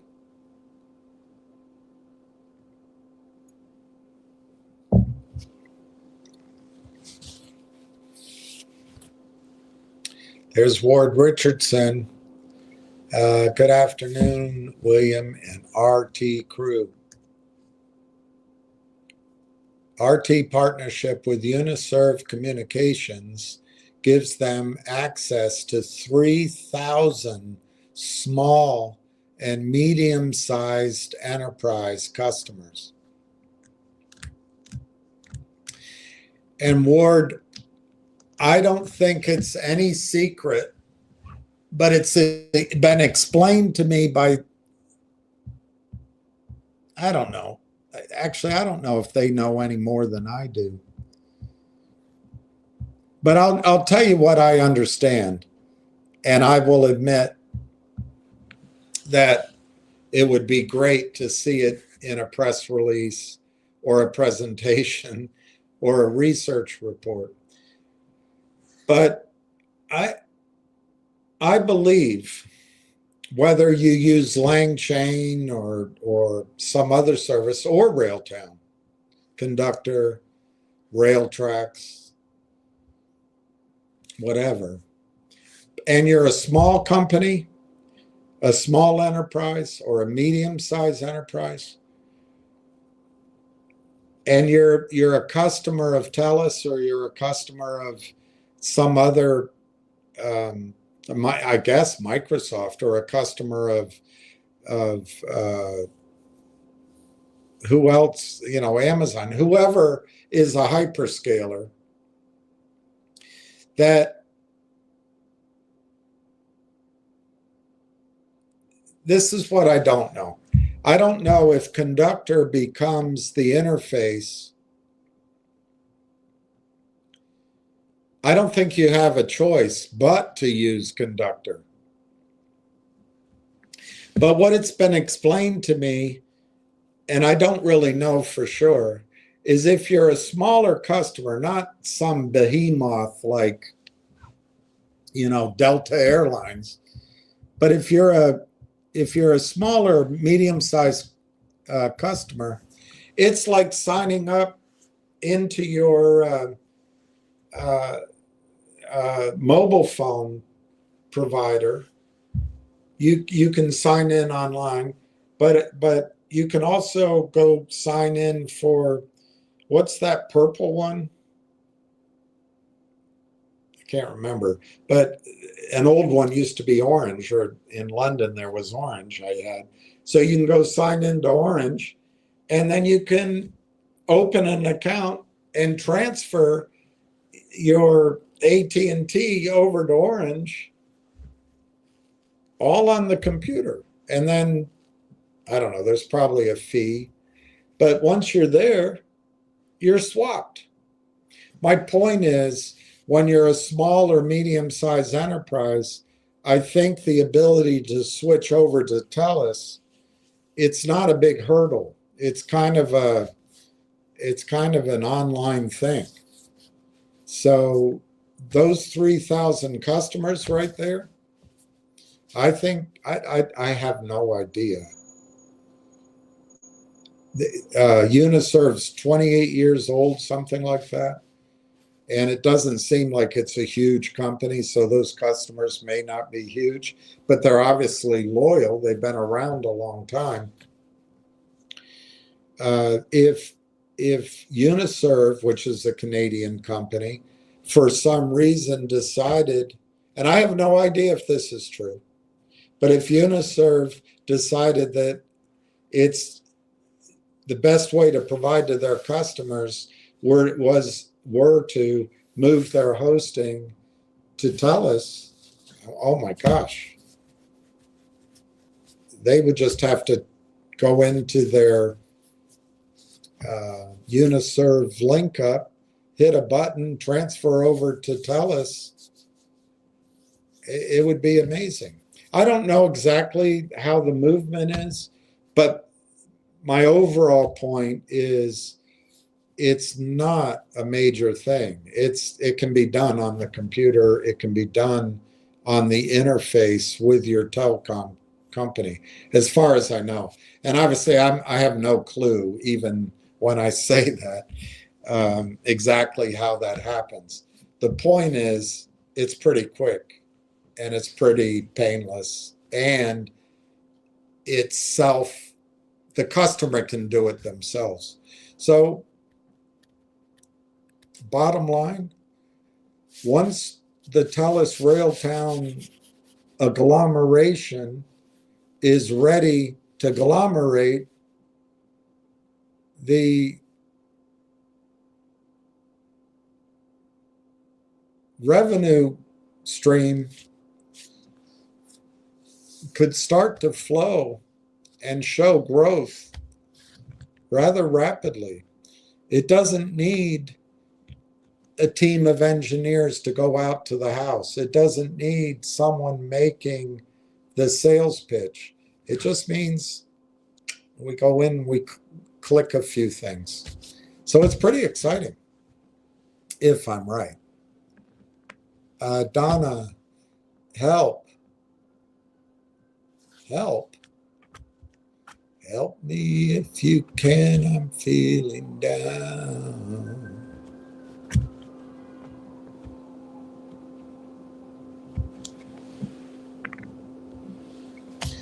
Donna says, hello, Ward. Thanks for all the information you bring to our community. And Ward says, hello, Donna. You're very welcome. Trying my best here. And Steve says, hi, Uncle Bill.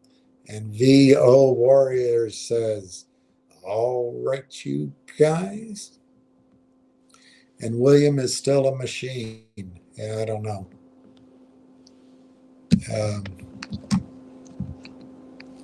So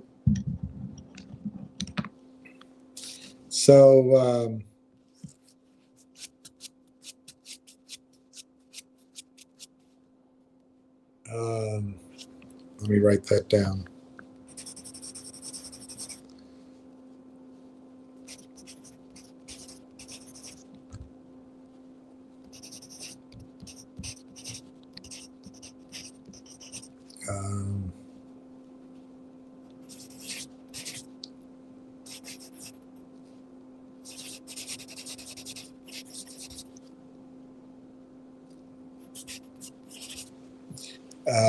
All right, Jack Hamilton. Very kind of you, G. Diddy. Just trying to catch all these great sales. Exactly. I didn't see if you posted something before, Jack. I didn't see it. E added 13,640 cents. Wow. Way to act. Way to act. Ward Richardson. At VO Warrior, thumbs up. Jack Hamilton says to E. Belanger, right on, nice grab.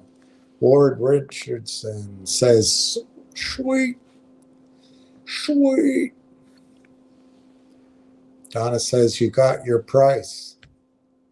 All right. Michael Lonsky says, wow, good for you, Michael.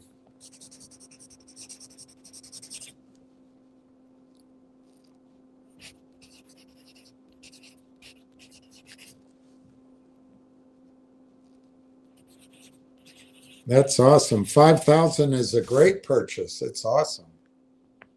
Pete Geek, unemployment hotter than expected. So that means unemployment, that means interest rates come down. Is that what you mean? Yeah, exactly. So Pete, this will stop, but for the time being, bad news is good news for the market. It means the Fed is going to ease. They're going to, and they already have ended QT, and they might go into QE. So the thinking is that's good for liquidity and good for the market. And of course, gold, silver, and the miners will all make highs while we wait. It is insane. It is insane. Yeah, your economics teacher is rolling in his grave because it's not, I guess it's technically economics, but it's really the last stages of this great financialization of everything. And it's just so much liquidity. One of these books back here I read to you before on the Weimar Republic. In the latter stages of the collapse in Germany prior to World War II, savers, people who had cash, people who had money with the government, people who had government pensions, government bonds, they had been rewarded for years, if not generations, for their prudence. But in that last period of time, their lifestyle collapsed, and people that were in the stock market and were speculators, currency speculators, importers, they brought business from outside in, and precious metals.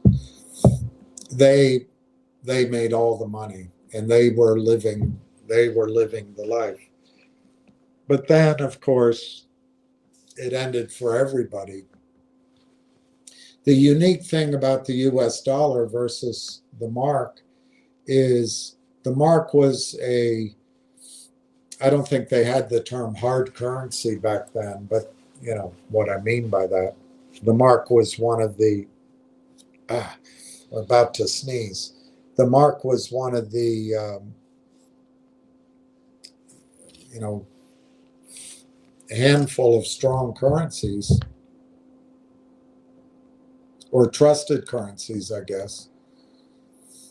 But it really was only German and in that small area. The dollar is a world currency. So I don't think we've ever been through anything quite like what the dollar will mean. Maybe the Roman, I don't know. The Roman debasement of their coins, maybe that's a similar thing. But you're right. Bad news is good news for the stock market, and it still is true.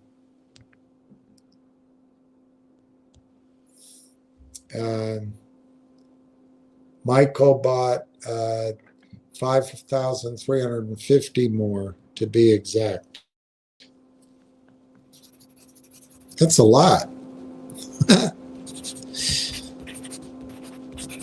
That's awesome, Michael. I think that's great. And Ward says, sure. Thank you, Jack, very much for the super sticker, whatever a super sticker is. Really, thank you for the donation. I really appreciate it.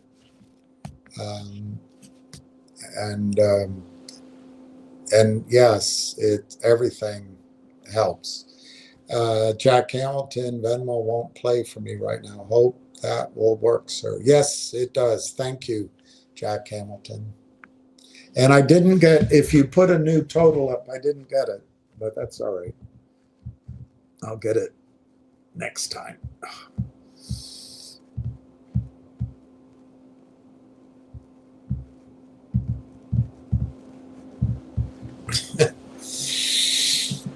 Growing old isn't for sissies. And Donna says, all right, Jack.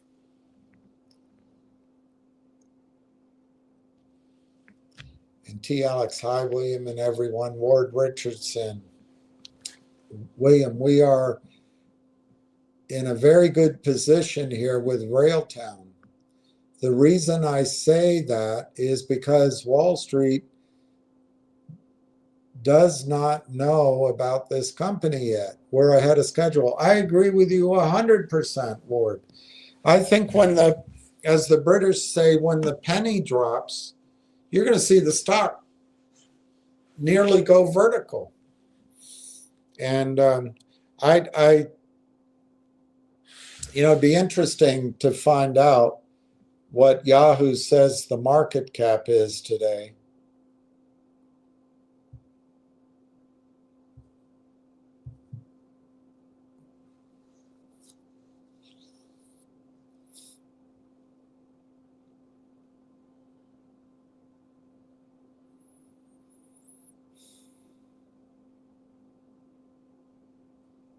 Let me see.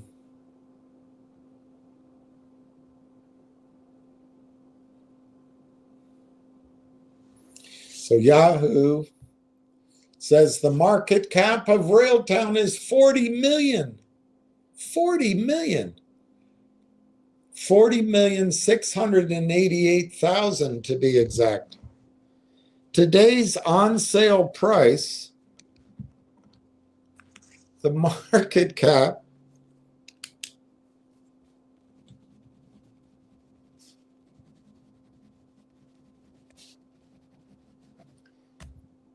the value of the business, the value of the enterprise is $40,668,000. In 2 months ago,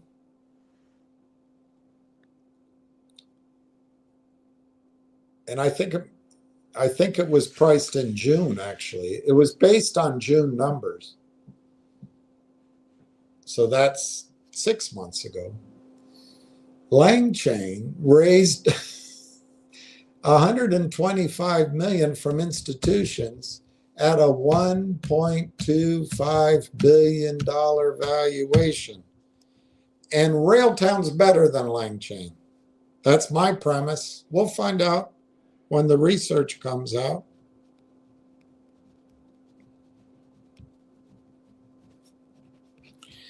Yahoo's market cap might not be precise, and I would say Lang Chain's value has gone up since they raised money, not down,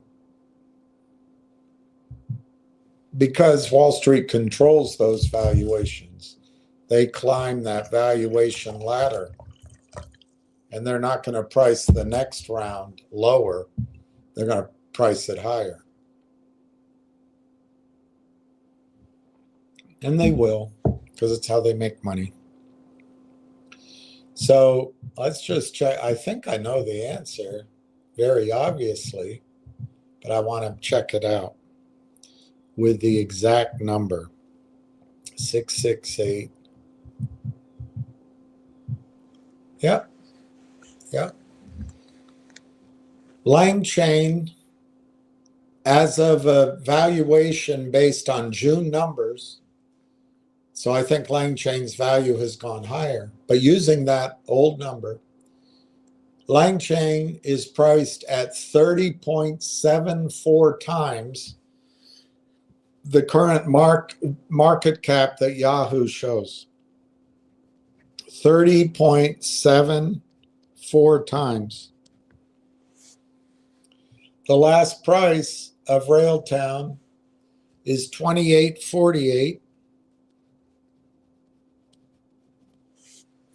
If you use the theory, which you might not agree with, that as Ward's point, as Wall Street gets to know the story, they're going to bring the value of Railtown at least to the June valuation. Well, the valuation of Lang Chain based on June numbers, at least that high.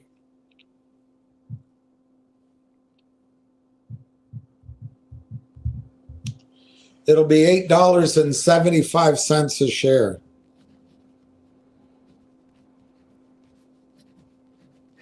I'm not, before Tony Tiptoe makes fun of me, I'm not coming up with that number out of thin air. I'm simply using what institutions valued the enterprise of Lang Chain for based on the middle of the year numbers and dividing it by the market cap today in the market according to Yahoo. And it's almost 31x difference. So you have a choice. You can say Wall Street's going to wake up one morning and go, aha, those dozen venture capital firms and investment banks and hyperscalers who invested in Lang Chain were wrong, and the shorts are correct. And Lang Chain actually, to adjust it for the difference, Lang Chain should be priced at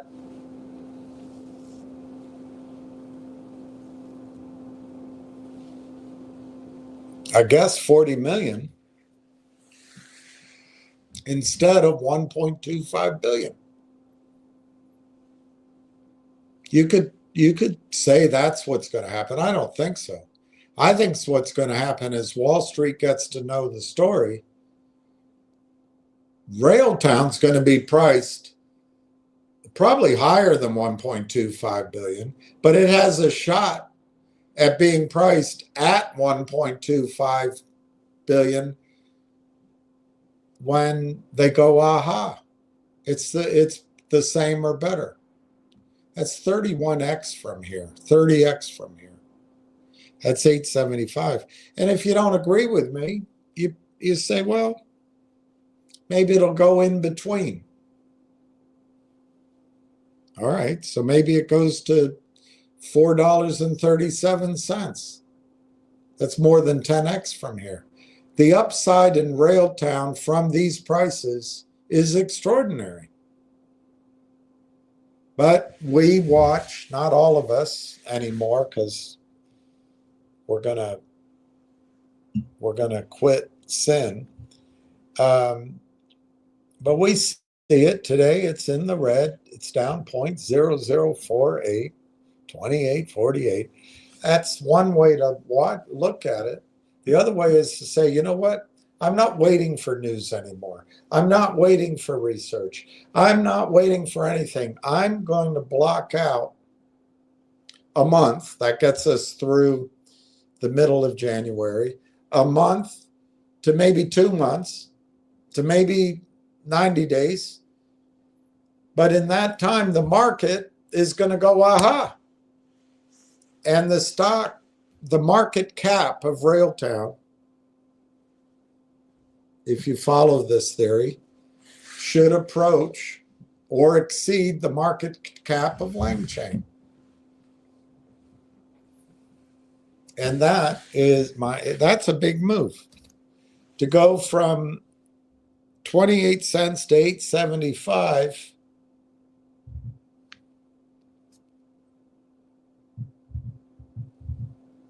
Well, 28.48.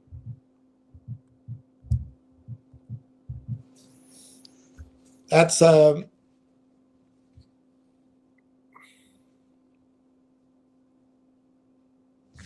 not right. I've done something wrong.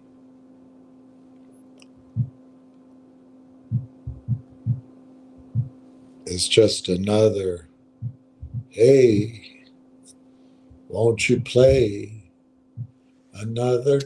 Yeah, it's the same thing. 31x. You can make 300% on your money just having this catch up. It's pretty powerful. Donna, on another subject, I have 80 troy ounce and a large gold Pahlavi coin of the last Shah of Iran. When my sister comes to visit me in Florida, we're going to a coin dealer to see pricing. Wow.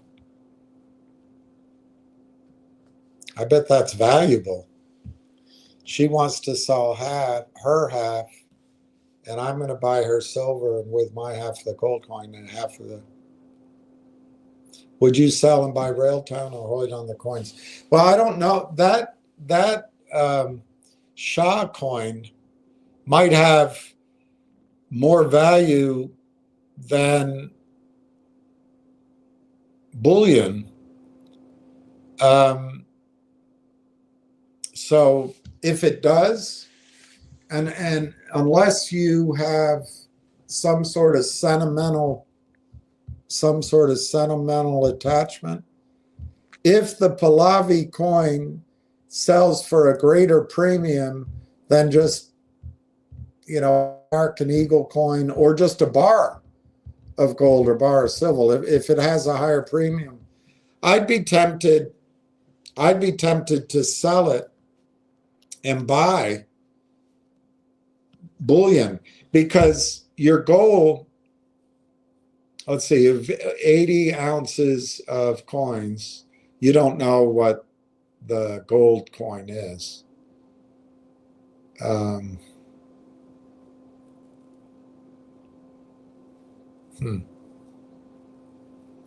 you don't know. But if I can make it up, if gold right now is, I think, trading at 4,500, if that coin, let's say it's 1 ounce, it's a 1 ounce coin, I have no idea. But if that gold coin is actually trading because it's a rare Iranian coin from what, 50 years ago? If that for some reason, instead of trading at 4,500, is trading at 7,500,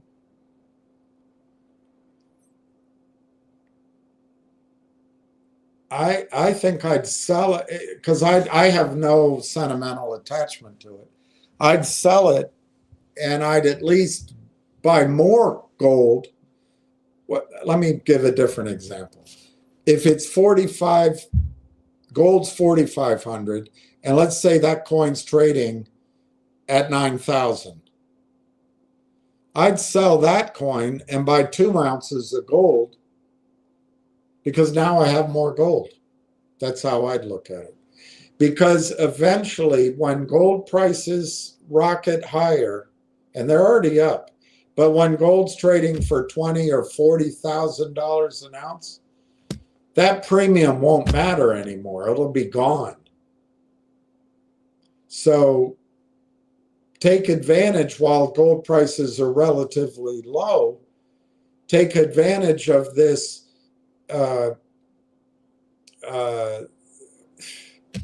sentimental or this scarcity premium. Take advantage of it to increase how many ounces of gold you own, as long as it doesn't mean anything to you.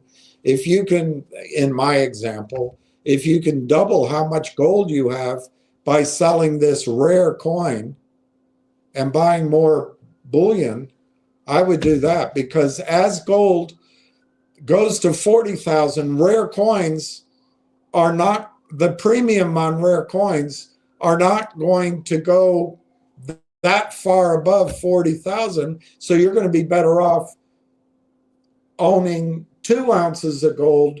So you have $80,000 worth of gold instead of one coin worth an ounce. Right now it's trading for double the price of gold, but by the time it goes to 40,000, gold does, it'll be trading for $40,010 or something. It'll $40,004,000. It won't matter. So anyway, that's what one thing I do. Would I sell my silver to buy Railtown? I think it will depend on prices. If Railtown in January is still cheap, yes, I would do it. I would acknowledge that I might miss out on a silver squeeze. Silver is going to become unattainable. And silver, I think, is going to go to unbelievable heights. But I don't think silver's really volatile. Gold's a little more stable. But I don't think that squeeze is going to happen yet. I could be wrong. That's the one risk. I could be wrong. There's no silver, virtually no silver, physical silver on the London Metals Exchange. And in the United States, I think it's well less than a year's production. So if a computer company or the Defense Department bought futures on one of those exchanges and stood for delivery, and the delivery failed, I think silver will be $1,000 the next day. So when you're out of silver, you might miss that. But if Railtown's, let's pick a number. If Railtown's $1 or less, but I might even do it at $1.50, $2, $3. I don't know. But if Railtown's under $1, I think I'd make the swap. And then if Railtown goes up 10x or 20x, or if you bought it at $1 and it went to, $7 or $8 or $12, we'll know when there's a bit of a lull. You could sell just a fraction of your newly purchased Railtown and go buy silver with it if you want to. Right now it's hard to predict, but you could find out. Look, I think it won't happen early, but I think Railtown should consider distributing cash if they start making a lot of money to protect its stock price. But that's my idea. They may not do that. I think Railtown, if it gets to the revenue numbers or even a fraction of the revenue numbers I just suggested, I think Railtown's going to be bought out by Microsoft. And there's no guarantee of that. And it might not happen. But if Microsoft were to come in and then NVIDIA wanted to buy it, and let's say they bought it with stock worth $50 a share or higher, your return on Railtown is going to be much better over the next 6 months or 9 months than silver. But silver, I love silver. I love it. But it's tripled from where I was really so strong on silver. I still am strong on silver. I think silver is going to go 1-to-1 in a spike. But I think that's a few years, 2, 3, 4 years down the road. So let's say Microsoft buys Railtown. And there's no guarantee that anybody's going to buy Railtown. But let's say Microsoft buys Railtown and it gets competitive. It wants to buy Railtown early before everyone realizes that it's going to be such a huge success.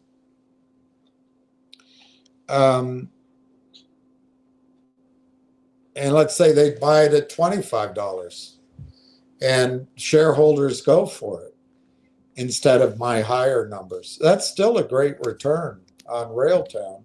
And then you'll have shares of Microsoft without paying taxes, unless you sell the Microsoft. But you could just take a small percentage, borrow the money. I don't want people borrowing a lot of margin, because when the crash comes, that's going to be hell to pay. But 5 or 10%, you could borrow or you could sell calls.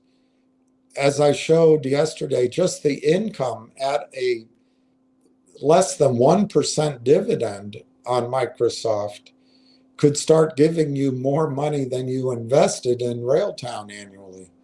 So as much as I love silver, and I do, I think it's no longer the only asset that hasn't made new nominal highs since 1980. It's finally blown through that. But adjusted for inflation, I think silver would have to break, if my memory's right, I think silver would have to break $240 to make new highs adjusted for inflation. So silver is screamingly cheap. But like I just explained, I think the upside in Railtown is just astonishing. And I think Ward is correct. The first step that's going to happen is that Rail's going to tell the story. And my understanding, they either already are starting to do that or they're on the verge of starting to do that. There's been a whole sort of change because the AIP deal closed. But I don't know when it actually will start, but it's soon. So as they start to tell the story about Railtown, there's going to come sort of this collective aha, eureka moment. And as institutions do their own calculations, not me, not people telling me I'm a jerk and I'm a tired old man, and not Shorts cleansing the system. Real institutions sitting down and doing their analysis. I think the first step is that Railtown's going to jump to a comparable value, I think, of Langchain. But even if it goes to something like Soundhound, you're talking about a huge jump in Railtown's value. And I don't think silver's going to do that in 90 days. It could. The risk is you miss out on one of these amazing, once in history book collapse of the London Metal Exchange. But I think the banks still have power. I think they still have Trump. The Fed still has power.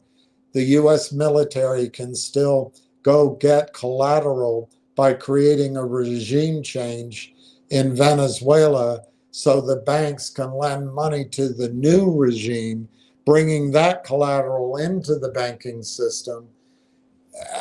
I just don't think we're quite at that point yet. There's a lot of headline going around about how silver's on the verge of that, and I'd say it's very close to it. But I just feel like they're gonna bring it back down. I don't know.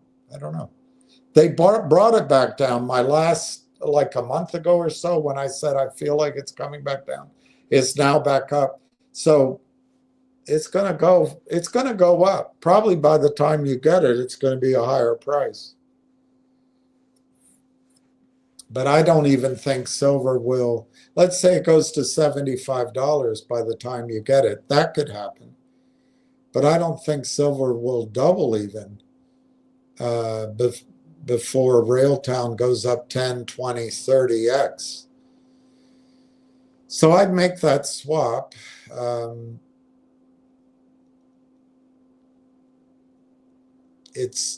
Let's see what the prices are.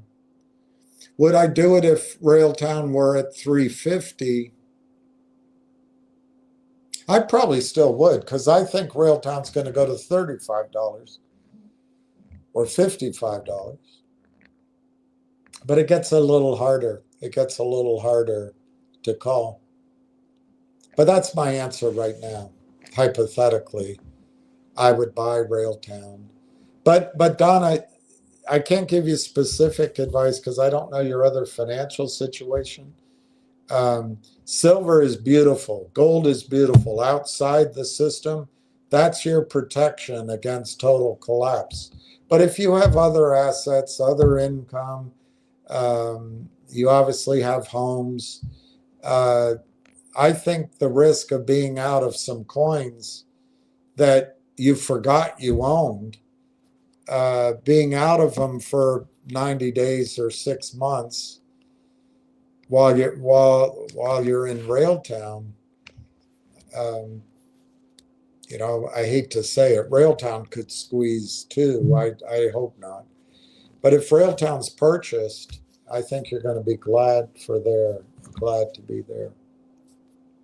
Anyway, that's my answer. Donna, hold on the 70 silver coins or buy Railtown. Look, 70 ounces of silver could go to, I don't know, maybe $150 an ounce. I'm not sure. in this next rally in the market, I'm not sure it'll go higher unless there's a squeeze. But that would be about $10,000. If you were to be able to sell your 70 ounces in January, whenever you get it, maybe this month, if you're able to sell it for $60, that might be high, but it's easy arithmetic. You have right now, you would get $4,200. And let's say you're able to buy Railtown at 42 cents. That's 10,000 shares of Railtown. I think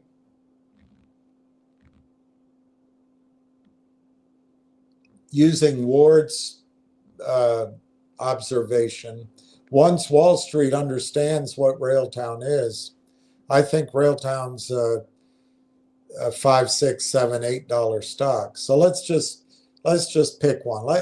I know it's high, but let's say it goes to $7.50. That's 75 grand.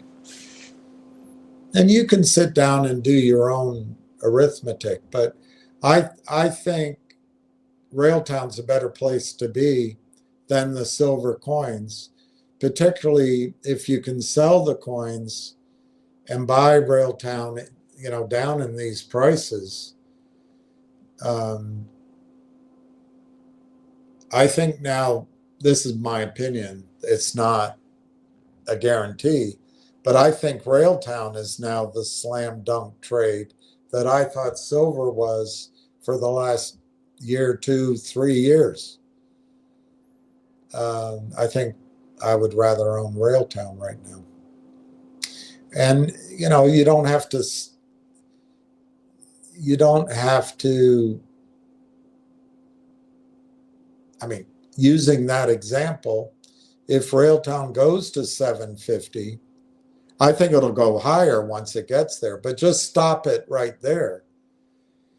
You could turn around if silver has gone to $125, $150. You could sell 10% of your Railtown. And let me just see if that's right. Well, if you had to pay $150 to buy it back, you could sell 10% of that new Railtown and buy back 50 ounces of silver at $150.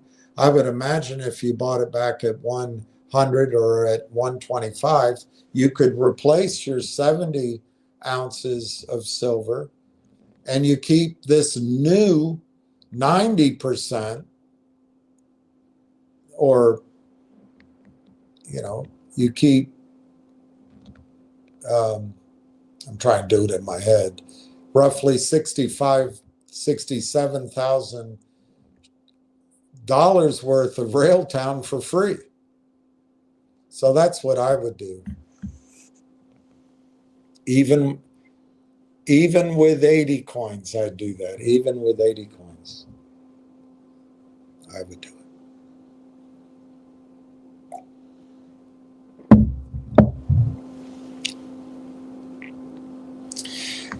Just added 100 more for a total of 28. Solomon's Treasure, that's awesome.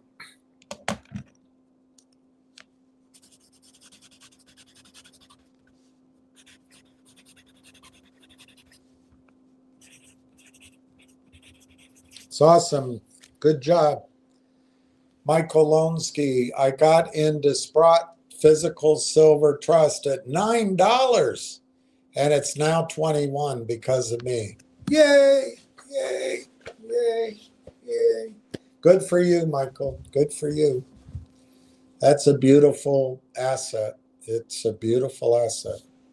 I wish I had been able, anyway, you got to go. One thing about the markets, you always got to go with where you are at any situation.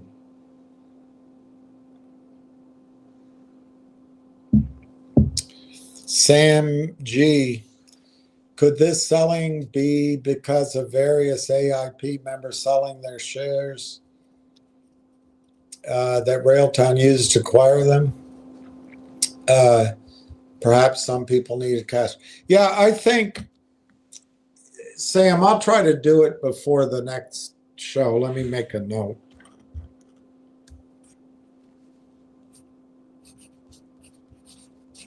I probably won't remember. But let's just do it by memory, because I don't want to take the time. If I take time finding it but let's just go by memory. Something like 113 new shareholders, according to the data I found online, and I showed everybody. New shareholders, 113 new shareholders investing as low as $250.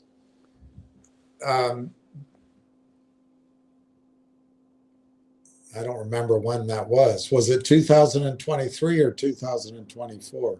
Anyway, they did that financing, which was their first step to going public.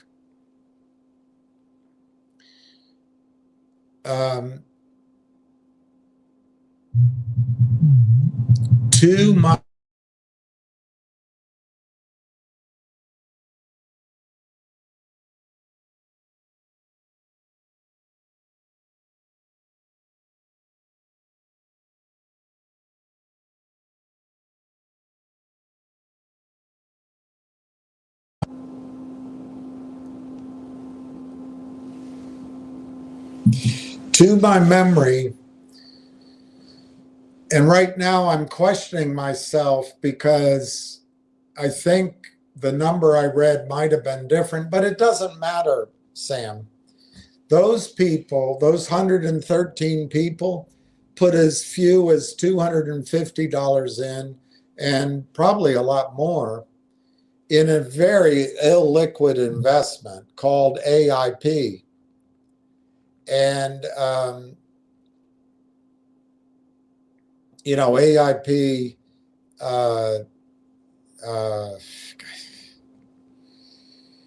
corporate network partners, whatever it was called. And that was illiquid. And they were probably told that the company was going to go public. But that plan changed, and the company was purchased by a public company called Railtown. My guess is that you're right. It's possible, although I don't know if they've had time to get those shares, but it's possible that those shareholders in Canada who suddenly got their AIP shares converted into private AIP shares converted into public Railtown shares. And this is what I don't remember. It was either 10% of their shares or 15% of their shares were free to trade right away. And yeah, so some of those people could be selling. It doesn't mean they know anything. It just means they want to get their original money out. It could be they need the money. It could be that they're not really vested in the Railtown story. They don't know the story. And if I'm right, I don't know this for a fact, but to my memory, if they paid 15 cents to buy AIP, and I think the ratio was 2.5 shares, 2.38 shares of AIP for every 1 share of Railtown, something like that, or the other way around. Maybe it was 2.3 shares of Railtown for every 1. Anyway,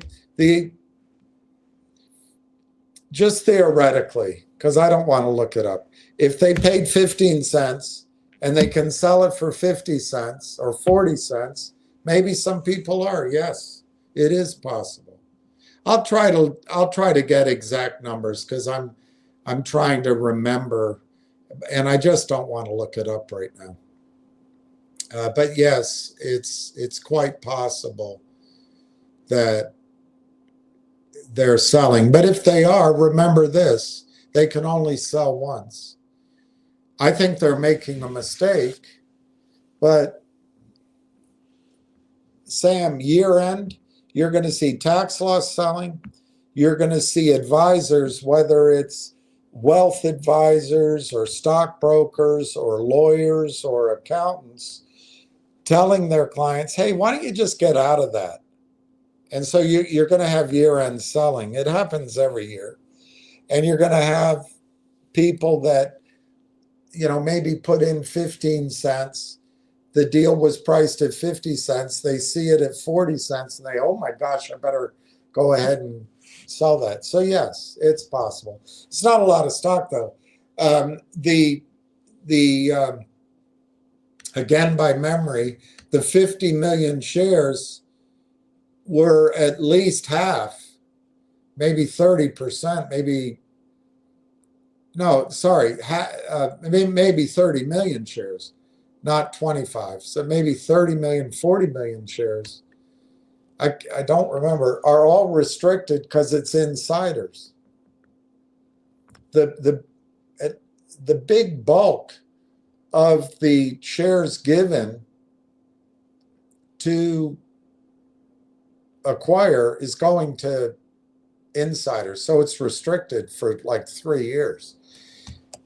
The other part that you and I are talking about now gets released, every 90 days or every 6 months. I'll have to look it up, the stupid formula, but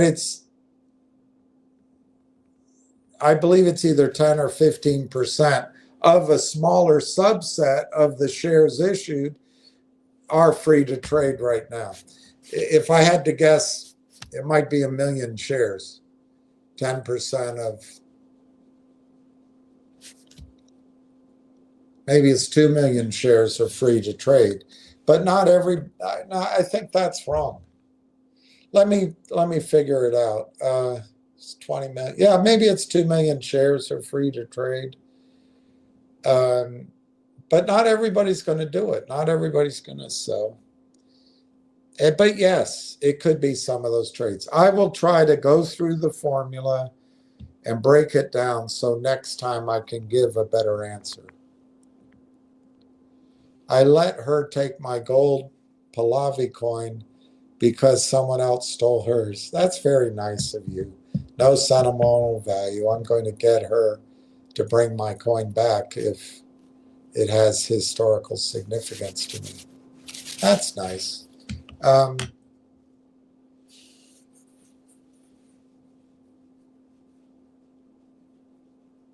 Gold is probably going to go to $40,000, and it may go to $100,000 in this next cycle. But a large part of the gold price move and the silver move now, and it might already have happened, we'll only know in retrospect, but a large part of it is wealth creation. But the rest of it is wealth preservation.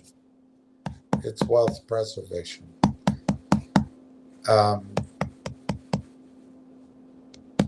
The currency, the purchasing power of the dollar, I mean, it's better, I guess, as opposed to whatever they have in Iran, the Persian rial, the Persian,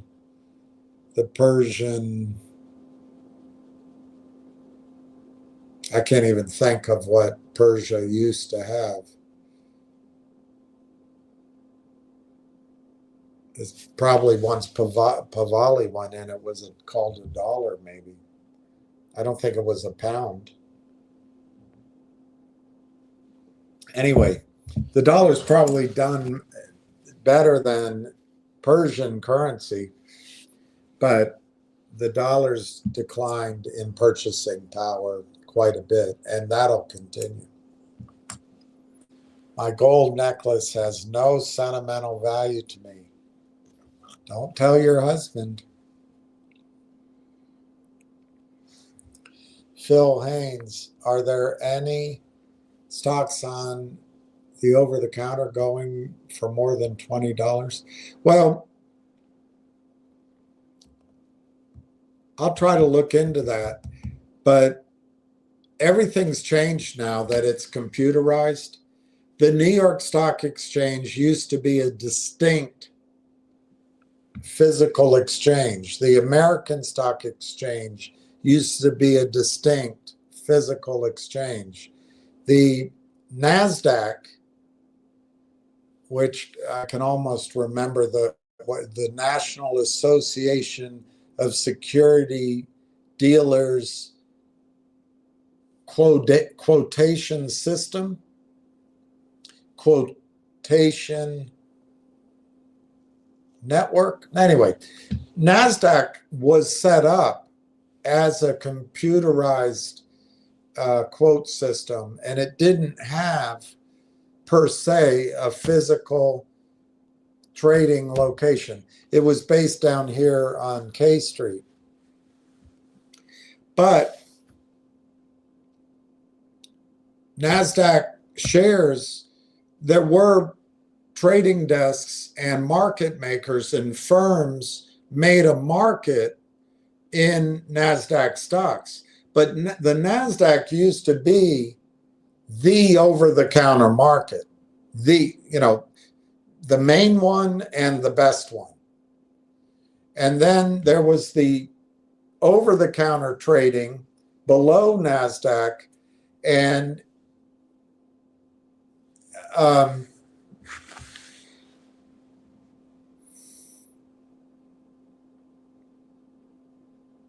I don't think there was much of a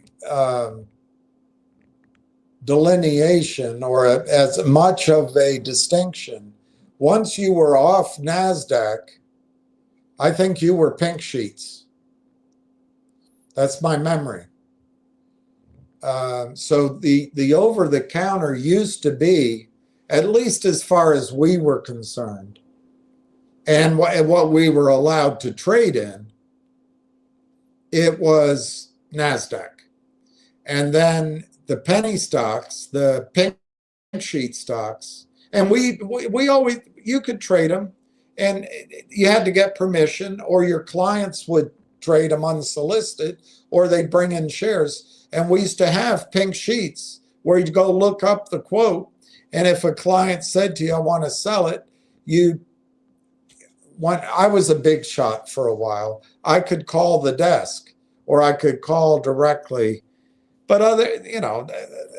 by the way, when I thought I was a big shot, I really wasn't compared to what people are today. But the other way is you go to your wire room and ask them to request a bid and an ask, and they'd send a wire to New York or to the NASDAQ, and they get the best bid and ask. But we weren't encouraged to trade those stocks. That's where trouble was. Anyway, fast forward to today, I think the New York Stock Exchange is owned by, I think the German Stock Exchange or some European thing, IBX or something. They own the New York Stock Exchange. And I might be wrong, but I think that's right. And then the New York Stock Exchange owns the American Stock Exchange. It's all computerized. You see some pictures on the news, but I don't really think there's much of market making going on down on the floor of the New York Stock Exchange. So it's all computerized. And then the NASDAQ is a joke. It's become Adina is her showcase. but it's miserable. But on NASDAQ, which used to be the over-the-counter market, there's plenty of stocks over $20, like Microsoft and et cetera. And then you have the over-the-counter markets, which are public now, with the smiling idiots on the website led by the Cheshire Cat, Charles Cromwell, the idiot.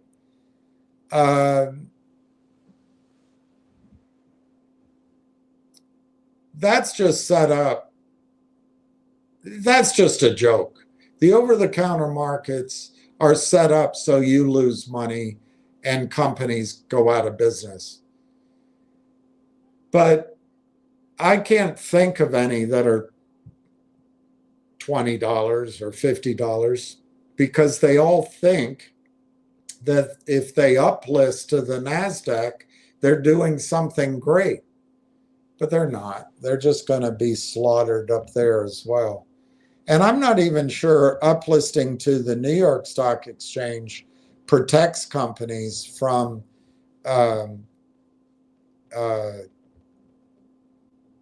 cannibals.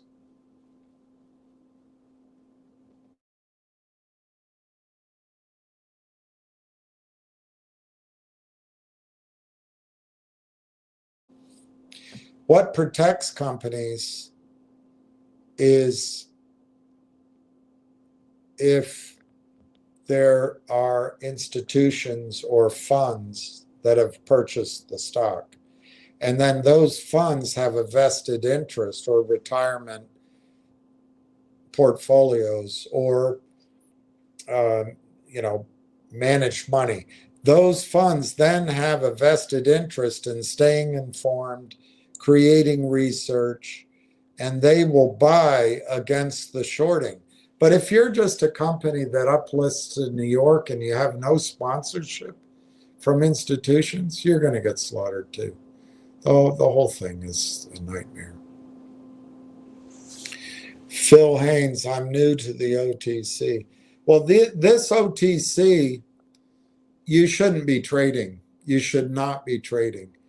I got started in the business when I was young, and the over-the-counter markets were fast and furious. And you remember, I don't know how old you are, but you remember the television adverts for First Jersey Securities, and the CEO was, I'm Brennan. I'm John Brennan. I don't remember now. But he'd hop in the helicopter and he'd say, come fly with us.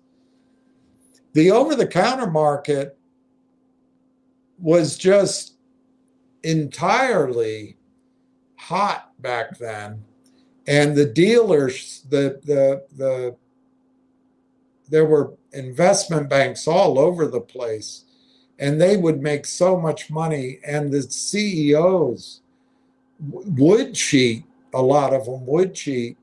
So you would have, like First Jersey, you would have these, brokers. It was all scamish, but there was money that was made. And that's where the SEC cut its teeth. And that's why they still go after CEOs and after the longs, because back then there were huge abuses. But the over-the-counter, the pink sheets, and then there was a thing called gray sheets, even worse. You just didn't want to get clients into them. And I don't think you should be in the over-the-counter markets. I really don't. Corey went to the over-the-counter because he didn't qualify for NASDAQ and he wanted to raise money. If I were speaking to CEOs, I'd tell them skip the over-the-counter market.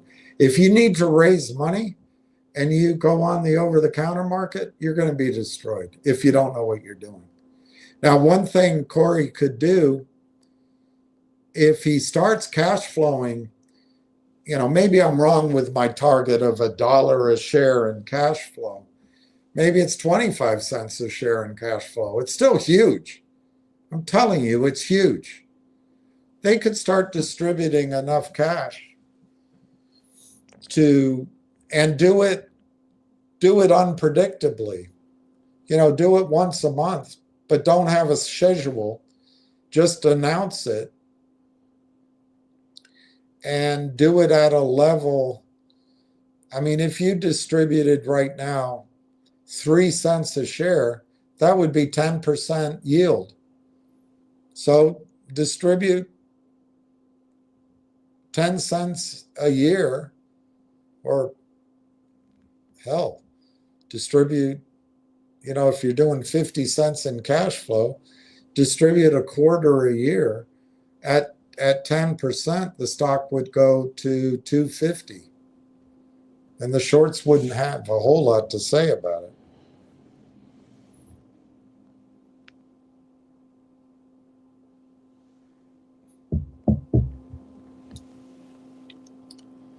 Phil Haynes, I don't mean any disrespect. No, I don't see it. And I see an answer from Marty that answers your question we'll get to. But let me go to Donna first. My husband didn't give it to me. Our parents did. I have my stepfather's coin necklace, which I've kept in a safe, and she has my coin necklace. Bach. Yeah, that's when the Shah left, isn't it? No, it was under Jimmy Carter. No, that was right, 77. Jimmy Carter. 78, maybe?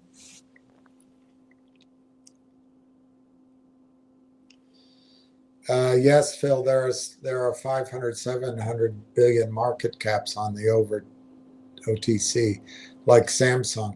Well, I don't think Samsung I don't know, Marty, I could be speaking incorrectly, but I don't think Samsung is an American exchange company. I think it's a Korean company. Am I wrong? But so it trades on the over-the-counter, but it's not hurt by that. But yeah, okay. So the NASDAQ trading must now be over on the over-the-counter. Look, it's been a long time since this washed up, kicked out, tired old man traded on a trading desk. Joe Marty, Tencent, yeah. Another foreign company. Phil Haynes, thanks, Joe Marty. But it doesn't take away my caution that any of these over-the-counter stocks we should just stay away from.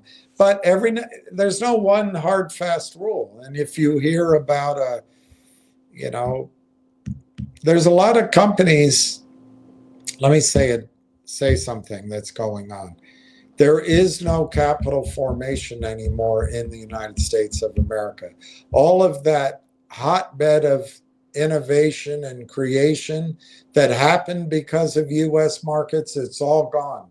It's been concentrated in the decision making of a handful of investment bankers and VC firms, and they hand select. It's terrible. So it's the wild, wild west, but I think it's worse than that. It's worse than that in the over-the-counter markets. Phil Haynes, I have 1,500 shares of Railtown. Don't know much about over-the-counter. Well, I would suggest to you, Phil, that Railtown really is a Canadian stock exchange company. It is. And it trades, it got a listing in the United States for capital raising purposes. But I would imagine as Railtown's price goes up and its market cap grows and its earnings grows, I don't know the hierarchy of exchanges in Canada, but I think it'll, whatever the next higher exchanges in Canada, I think it'll go there. But I also think in the United States, it'll probably go to the New York Stock Exchange.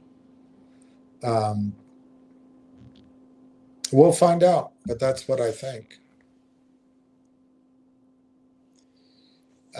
G. Diddy, everyone, reminder to help William while you sleep. Have your laptop, desktop playing one of his longer videos. Monetization started. Appreciate what. Yes, G. Diddy. I decided in December I'm going to turn on my monetization if I remember, because the reason I put up Venmo and the reason I'm asking for help is I need it. I could maybe go get a job at a bookstore or coffee shop, or go work at E-Trade or something, or even maybe go to my old office and see if I could be an assistant, I don't know what, broker. But I don't think that's going to help us here. And I don't think it's going to really net change my situation. I mean, it'll lock in where I am right now. It'll just lock me in as a, I guess, as a, I don't know what to call it, a quasi-retired pensioner type situation. But I don't think it makes sense to use, humbly, to use my abilities. I'm not saying I have any, but just to use what I know. If I could go back to a desk and build a business as a broker, that might make sense. But I don't think there's much of a market once you're over a certain age. And I also don't think it makes sense, because I think the market's going to do what I say and then come down. Then it might make sense. It might make sense to go join a bullion dealer or a gold dealer or something like that. But I actually was planning on, it doesn't look like it's going to happen, but I maybe we can all do it. I was planning on trying to build a company and building alternative investments, and really building something.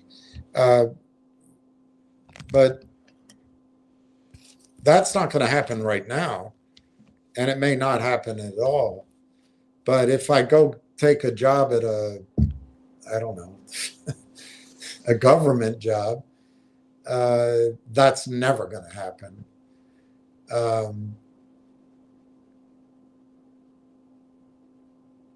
I could go sell real estate, but I think real estate's going to go up and come down. And are real estate agents going to still make 6% in a time of AI? I don't know. I could drive Uber, but that doesn't, believe it or not, Uber drivers just make minimum wage. I just don't know, G. Diddy. No alternative makes sense except seeing this through. And hopefully, as this gets better, in fact, I can attract capital and can deploy it in early stage projects or early stage financings or early stage stock offerings with what I know and the network I know. And but anyway, that's down the road. I can't project that right now. So I decided, G. Diddy, to mainly because things became urgent, to ask for Venmo and ask for donations right now. And then I want to see what the monetization does. I've never really made more than $100 a month on YouTube. But then again, I've been very sporadic in turning on monetization because I feel guilty about charging and all that. But then somebody told me that YouTube makes money on the advertisements anyway. So you might as well try to get some. Anyway, so in December, I'm trying to monetize and see how much can come in.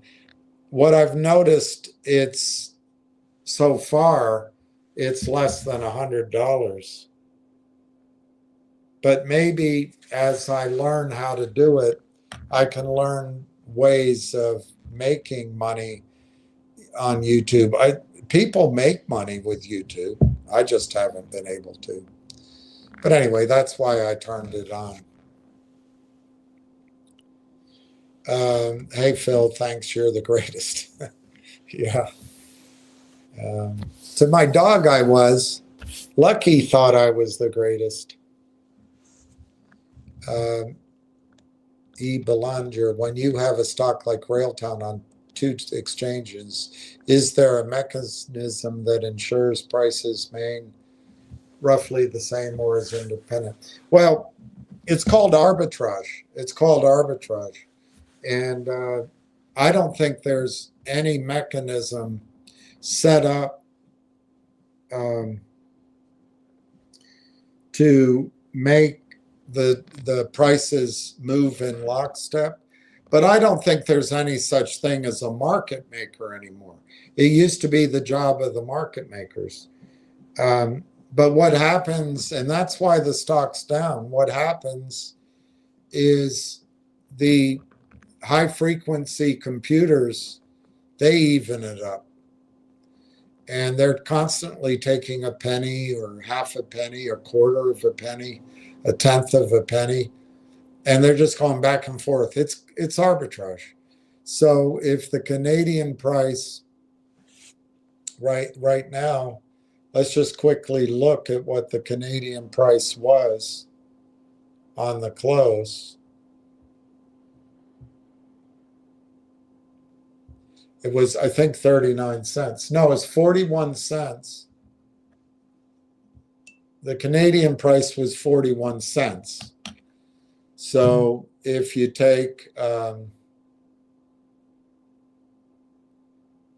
if you go to Google and you say 0.41 CAD, and then click on convert to the US dollar, that's 29.77. So Canada, the closing price was 41 cents. If you get a perfect match in the United States, it should, to allow for currency differences, in the United States, it should close at 29.77. Let's see where it closed. It actually closed at 28.48. So there's a bit of an arbitrage there on currency exchange. So I'd actually say that the U.S. price is showing some strength. But anyway, arbitrage is what keeps it in line. There's, as far as I know anyway, there's not a computer that says if it's trading in this example, 41 cents in Canada, it better be trading in the United States at, what did I say? Maybe I'm wrong. 29.77. I'm totally backwards. It's weaker in the United States than it should be. So I'm totally wrong. Too tired. But anyway, there's no mechanism that automatically makes that so. It's just arbitrage. All right, I'll bet the last one. Let me see if I can show you a couple of things, but I know it's late.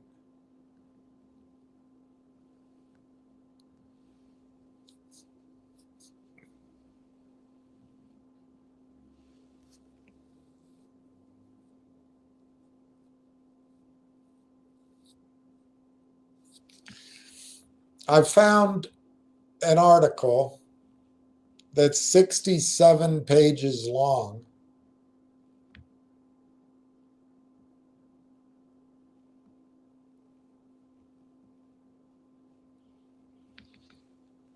And I'm not going to show you all 67 pages.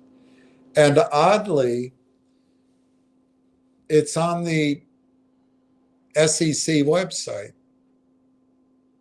But the SEC doesn't do anything about this. This is a chart in the heart. This chart's in the heart of the article. And the gentleman that asked me yesterday about counterfeit shares, and I went through my long explanation, there's no such thing. I still say there is no such thing, but this is the language that we use. But this chart, I showed you supply and demand before, and the vertical axis is volume, so that's quantity, and on the on the horizontal is quantity. On the vertical axis is price. So the demand curve, the red line, is here. So as theoretically, as the price goes up, the demand reduces. As the price comes down, demand increases. That's the theory. But then the distinction this article makes is true supply. Is that indigo? That pale blue line is true supply. When you add true supply, so you get a price that's $20. But then if you add true supply of shares to the disclosed, in other words, the legal short shares, you get a lower price, something like $16. But then if you add true supply and all the short shares, in their terms counterfeit, which I don't think is accurate, but to the gentleman yesterday, that is the word that everybody uses, you get this purple line. So without the shorting, the price would be 20. With all this manipulation, it comes down under 14. Very interesting that it's on the SEC's website.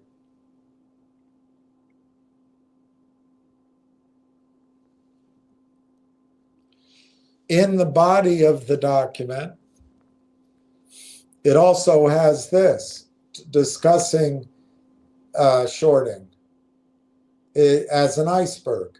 You get the fails to deliver, there's a notice about those, and you get these, disclosed short numbers that are puny, and it's just the tip of the iceberg. They don't disclose, and below the water are settlement fails, the continuous net settlement, and they're always netting out every day, and they come up with a new number, and it's done with this, it's blob of securities at the DTC, and all they have to do is net it out. They carry that over. And then X clearing, which are trades outside of the DTC, and it's from it's broker dealer, but this is where a lot of that's the dark pools, that's the cheating. Mismarked tickets, where they lie. They say they're long, but they short it. False locates. Oh yeah, we have it. A lie. One-day lending, the F3 button, essentially a lie. Naked options.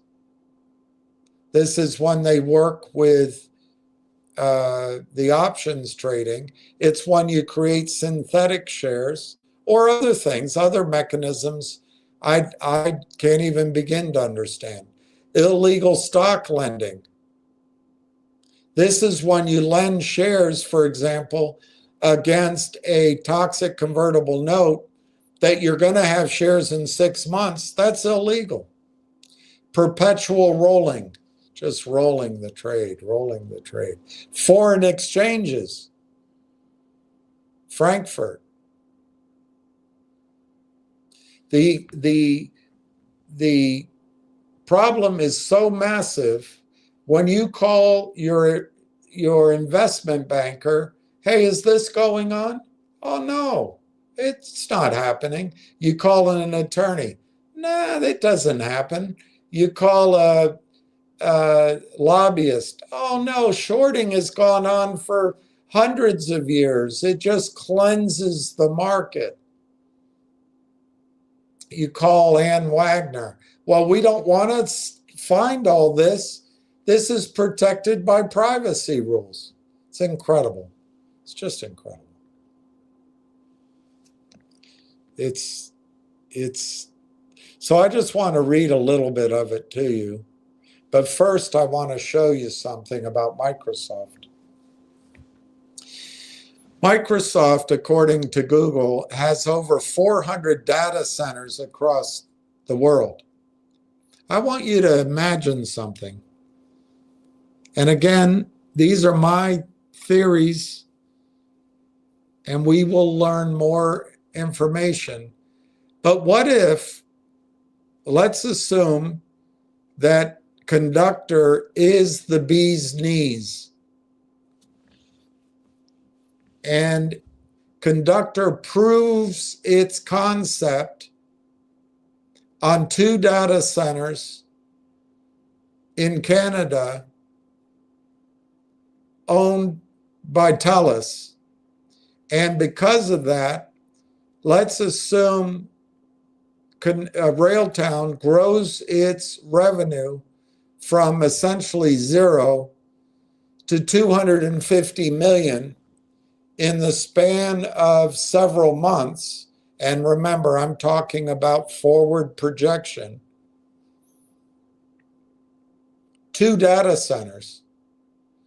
And further, let's acknowledge that Microsoft Azure and Microsoft partners and some other Microsoft service, they closely work with Railtown as we speak. So let's just assume, for the sake of my dream, that Microsoft buys Railtown based on the revenue generated from 2 data centers. And let's say Microsoft overpays. They pay a hell of a lot. Then if conductor is the bee's knees and is the critical piece to create this revenue in this revolutionary new area called AI 2.0, and software development 2.0, and maybe it's linked to quantum computing. I'm not smart enough to know. But this whole brand new area, technology revolution, well, if Microsoft overpays for Railtown based on revenue generated by 2 data centers, and Microsoft buys Railtown and they own over 400 data centers, and Microsoft says, you know what? The critical component to make data centers hum and profitable in this AI 2.0 revolution is Railtown. So we're going to mandate, this is my dream, this isn't certain, but we're going to mandate across all users of our data centers, 400 data centers, we're going to mandate they now use the Railtown conductor, which now Microsoft owns. We're going to make it a mandatory cost item, a revenue center across 400 data centers. We acquired Railtown based on revenue generated in 2 data centers. Now that we own Conductor, we're going to mandate its compulsory use over 400 data centers.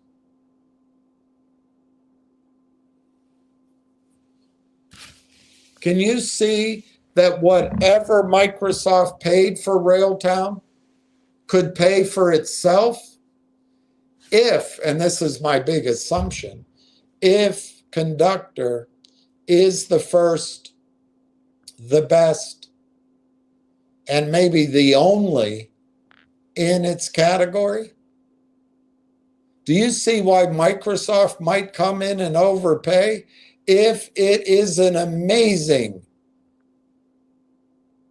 interface with data centers, which allows companies worldwide to have this tremendous revolution in AI?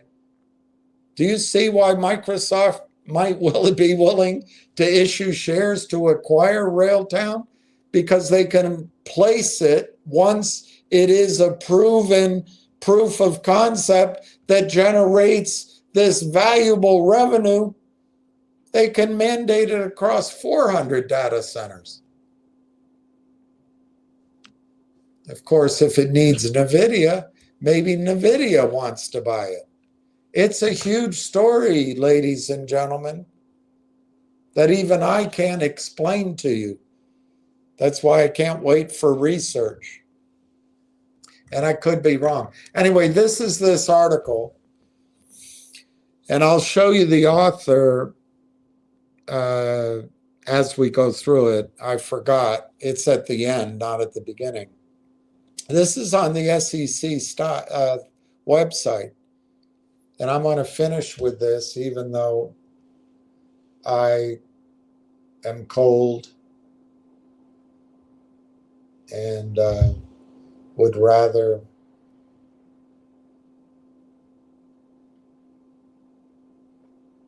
I want to see. Well, in breaking news, the Chicago Cubs agreed to a minor league deal with Colin Snyder. That's going to change your evening. And the Guardians are going to sign Colin Holderman. Earth-shattering. Earth-shattering.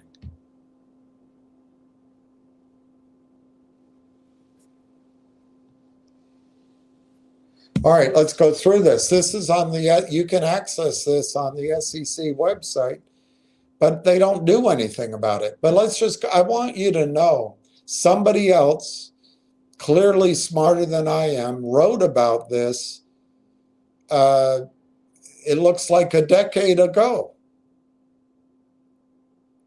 Illegal naked shorting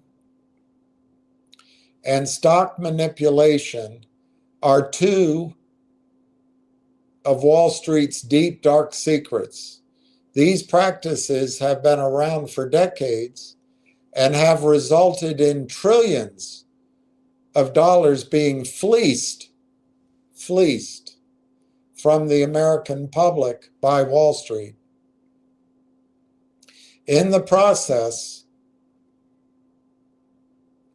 many emerging companies have been put out of business.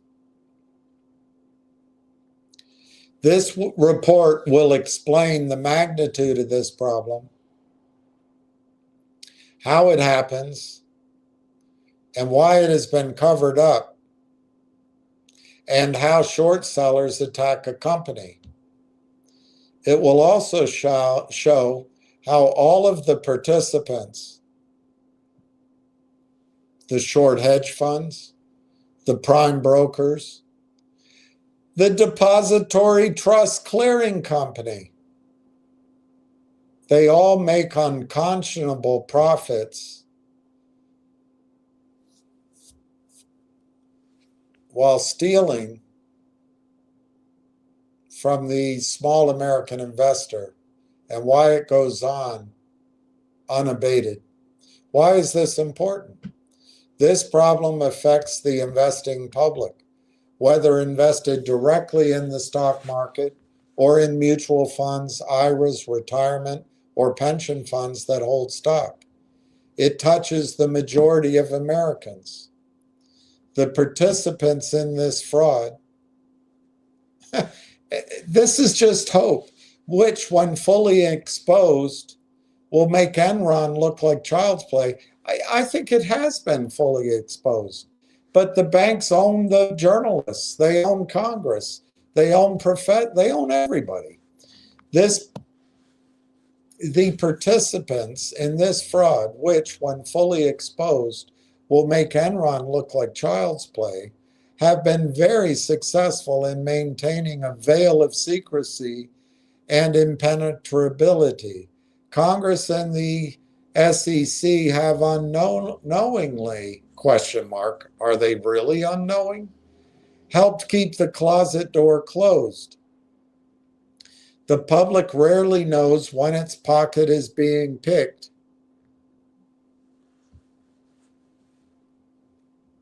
As unexplained drops in stock price get chalked up to, quote, market forces, unquote, when they are often the result of market manipulations. The stocks most frequently targeted are those of emerging companies who went to the stock market to raise startup capital. Small business brings the vast majority of innovative new ideas and products to market and creates the majority of new jobs in the United States. It has been estimated that, and this is an old article, that over 1,000 of these emerging companies have all been put into bankruptcy or had their stock driven to pennies by predatory short sellers. Let me state that differently. 1,000 CEOs, 1,000 boards of directors, thousands of employees, 1,000 business plans of companies who have a great idea, have some success, they're all wrong. And the short sellers have cleansed the market from these bad companies. It's ridiculous. It's important to understand that selling a stock short in an investment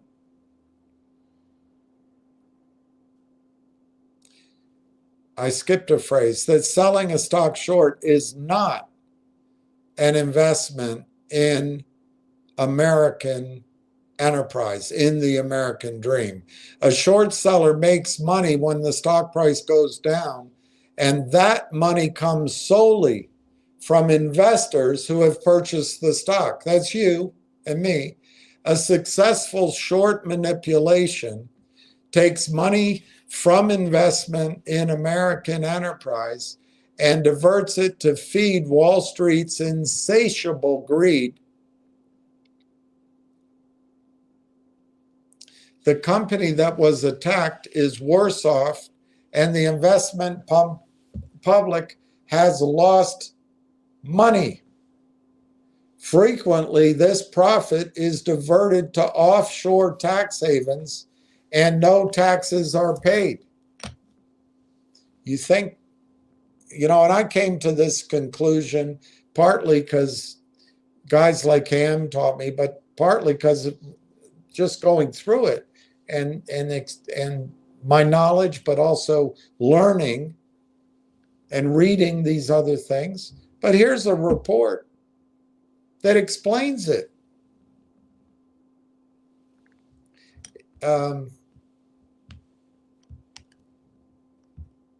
Frequently, this profit is diverted to offshore tax havens and no taxes are paid. This national disgrace is a parasite on the greatest capital markets in the world. And then I just want to go through the terms, and then we'll read the rest of the document in the future. But don't think I'm about to end quickly. It's about 6 or 7 more pages. So here's the glossary of illogical terms. The security industry has its own jargon, laws, and practices, which require explaining. Most of these concepts are the creation of the industry, and they're promoted to you as practices that ensure an orderly market. They're also exploited as manipulative tools. This glossary is limited to naked short abuse, or to the gentleman yesterday, counterfeiting stock, as it is more correctly referred to. I don't think any stock is real or counterfeit, as I explained yesterday. But let's continue with the fiction, in my opinion. Number 1, broker-dealer or prime broker. The big stockbrokers who clear their own transactions. This has been broken because of Obama. This has been broken out now. But anyway, let's go on. Big stockbrokers who clear their own transactions, which is to say they moved transacted shares between their customers directly or with the DTC. Small brokers will clear through a clearinghouse, also known as a broker's broker. That's Ken Griffin now, and Virtue. Hedge funds. Hedge funds are really unregulated investment pools for rich investors or thieves. They have grown exponentially in the past decade. This, I think, was written 10 or 15 years ago, and now number over 10,000 and manage over $1 trillion. They don't register with the SEC. They are virtually unregulated and frequently foreign domiciled, yet they are allowed to be market makers with access to all of the naked shorting loopholes. Frequently, they operate secretively and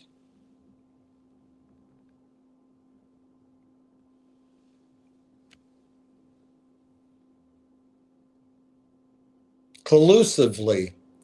The prime brokers cater to hedge funds and allegedly receive $8 to $10 billion annually in fees and charges because of the short hedge funds. This is old.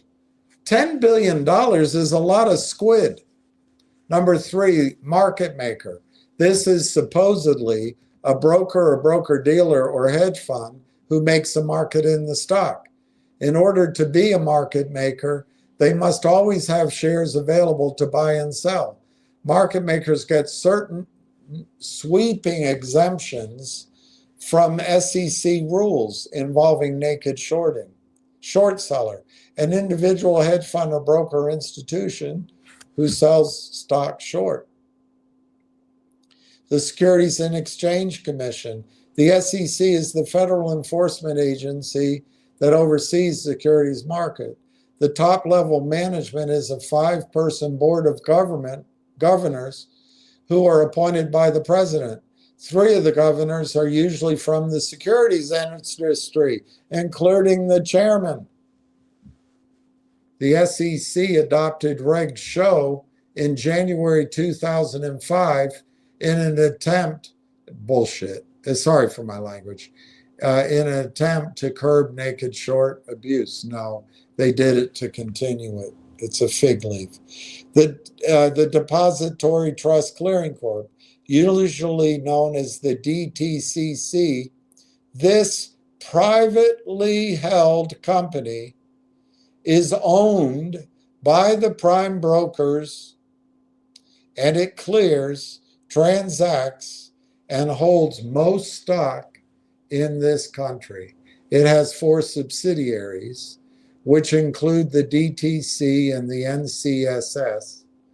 The operation of this company is described later. 7, short sale. Selling a short stock is a way to make a profit while the stock price declines. I'm not going to read the examples. The relatively simple process is perfectly legal so far. The investor lending the share most likely doesn't even know that the share left his account, since it's all electronic and occurs at the prime broker or the DTC level. If shares are in a margin account, they may be loaned to a short without the consent or knowledge of the account owner. Almost every account you open on Wall Street, it allows this and is a margin account. If the shares are loaned in a cash account, they are not supposed to be borrowed unless you give consent. Well, how often do they ask you?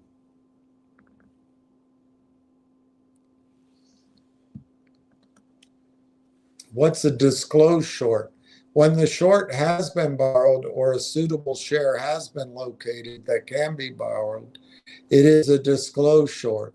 Shorts are either naked or disclosed, but in reality, some disclosed shorts are really naked shorts as a result of fraudulent stock borrowing. Naked short. This is an invention of the security industry that is a license to create counterfeit shares. Again, I take exception to this, but let's keep going. In the context of this document, a share created that has the effect of increasing the number of shares which are in the marketplace beyond the number of shares by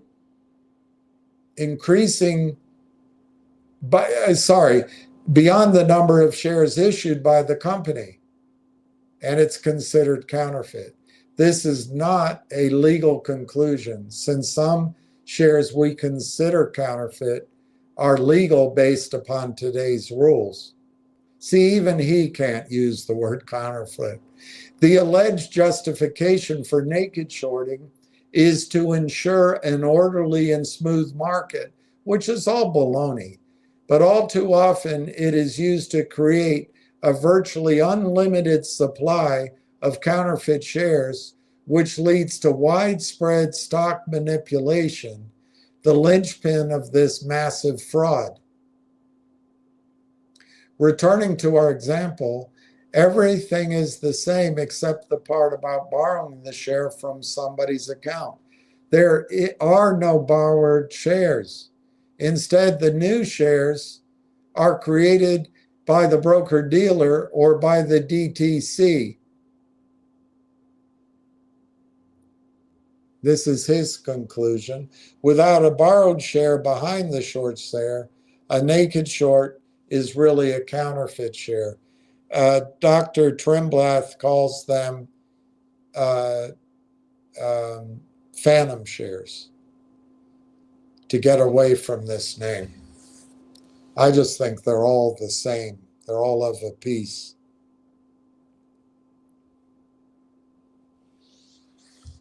Fails to deliver. The process of creating shares via naked shorting creates an obvious imbalance in the market as the sell side is artificially increased with naked short sales, or more accurately, counterfeit shares. Time limits are imposed that dictate how long the sold share can be naked. For a stock market investor or trader, that time limit is 3 days. That's why they never close the stock market. This is something Ham told me. They never close the stock market for more than 3 days at a time. That's why they stay open for half a day. According to SEC rules, if the broker-dealer has not located a share to borrow, they are supposed to take cash in the short account and purchase the shares in the open market. This is called a buy-in. It never happens. And is supposed to maintain the total number of shares in the marketplace equal to the number of shares that the company has issued. It never happens. Market makers have a special exemption from the rules. They are allowed to carry a naked short for up to 21 trading days. That was true when I was there. And a buy-in does not occur. And they rarely do. Buy-ins rarely do occur. The naked short becomes a fail to deliver of the borrowed share. Options. The stock market also has separate but related markets that sell options to. I got to drink something.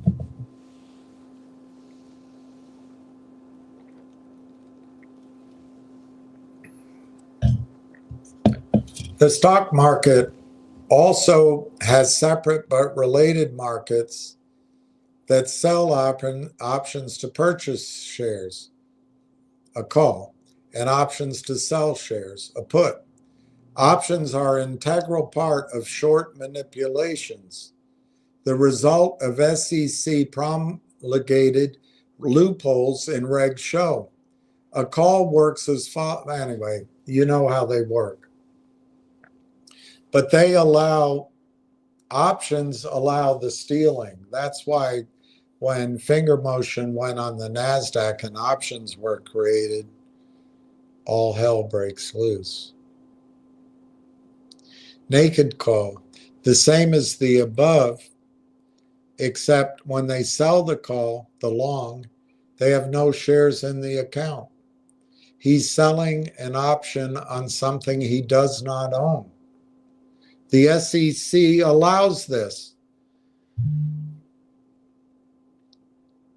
The SEC rules also allow the seller of a naked short to treat the purchase of a naked call as a borrowed share. Do you see that? The seller of a naked short to treat the purchase of the naked call as a borrowed share, thereby keeping their naked short off the SEC fails to deliver list. A share of stock that has a naked call as its borrowed share is marked as a disclosed short when it's sold, even though nobody in the transaction actually owns a share. Do you see this? They know what goes on. They know all about it. We'll come back to it tomorrow. This is a picture of how the system transacts stocks. You've got prime broker A, you got customer A and customer 2, you got prime broker B, customer A and customer 2. Customers can be individuals, institutions, hedge funds, prime brokers, house accounts. And it all is based out of the DTCC. I haven't eaten today, so I'm running out of energy. Prime brokers, and this is why this is old, because it talks about Bear Stearns. But anyway, prime brokers, they both transact and clear stock for their own customers. Goldman Sachs, Merrill Lynch, Citigroup, Morgan Stanley, Bear Stearns. The DTCC, this is the holding company who owns 4 companies that clear and keep track of almost all stocks transactions. This is where brokerage accounts are actually lodged. The DTC division clears over 1 billion shares daily. I think it's more now. The DTCC is owned by the prime brokers as a closely held private enterprise. It is impenetrable. It actively and aggressively fights all efforts to obtain information regarding naked shorting with or without a subpoena. When the prime brokers sell directly to one another, which circumvents the DTC, it is called X-clearing. That's your dark pool. I don't want to read through the example right now. I'm too hungry, and we'll come back to it.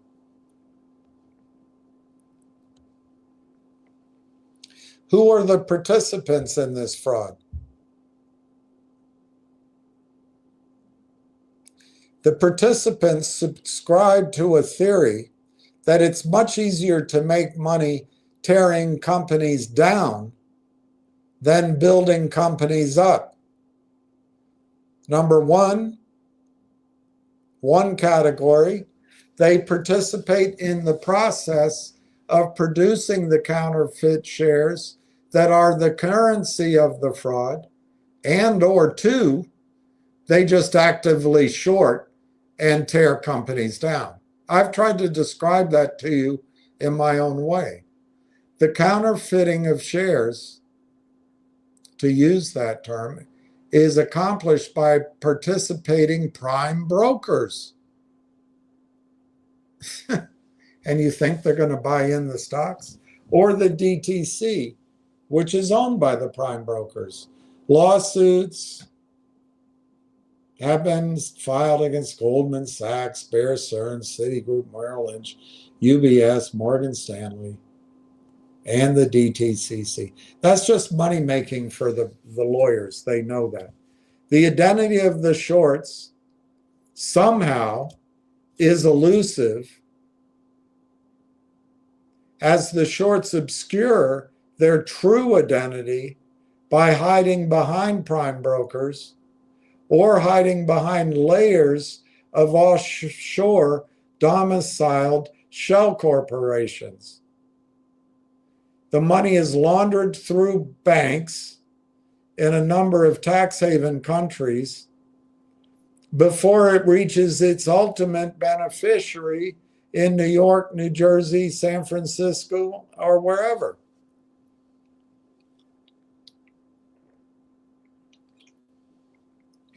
Some, Mark Cahodes, David Rocker, are very public about their shorting, but then they use the network of offshore holding companies.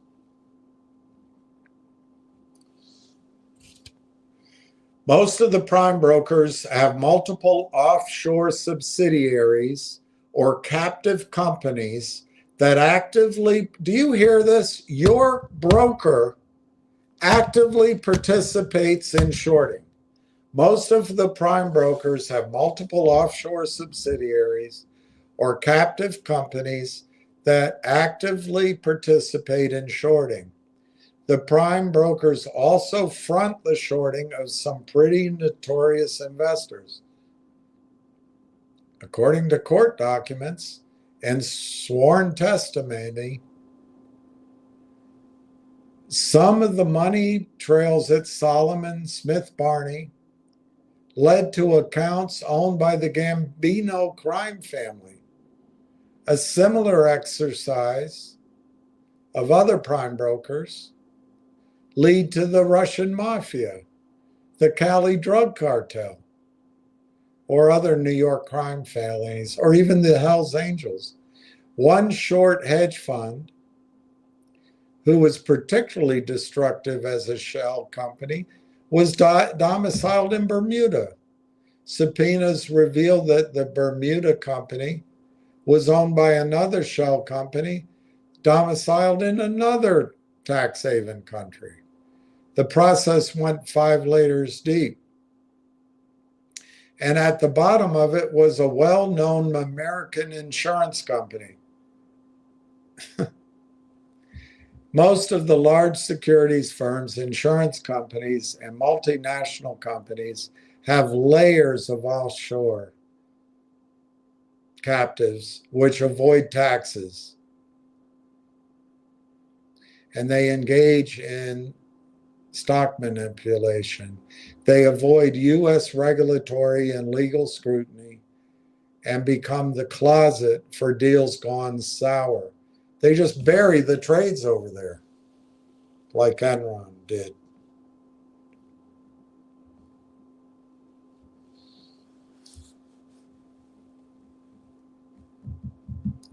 All right, that was the last point. I just want to finish up that Canadian telecoms, Bell Canada and TELUS, have announced significant investments in large data centers. They call them AI factories. They say these investments are intended to increase Canada's computer capacity and support sovereignty. Bell Atlantic AI Fabric and TELUS, hundreds of billions of dollars. TELUS's sovereign AI factory is backed by a $51 billion investment, which will deploy NVIDIA-powered facilities in Rimouski, Quebec, summer of 2025, followed by a second site in Kamloops, BC, and you've heard all about it.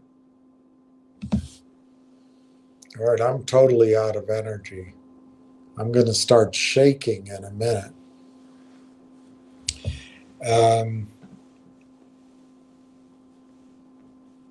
So I'm gonna check, make sure we're not at war.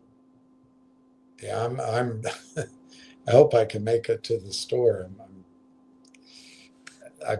It's my fault. I should have eaten something. I had a tiny little bit to eat.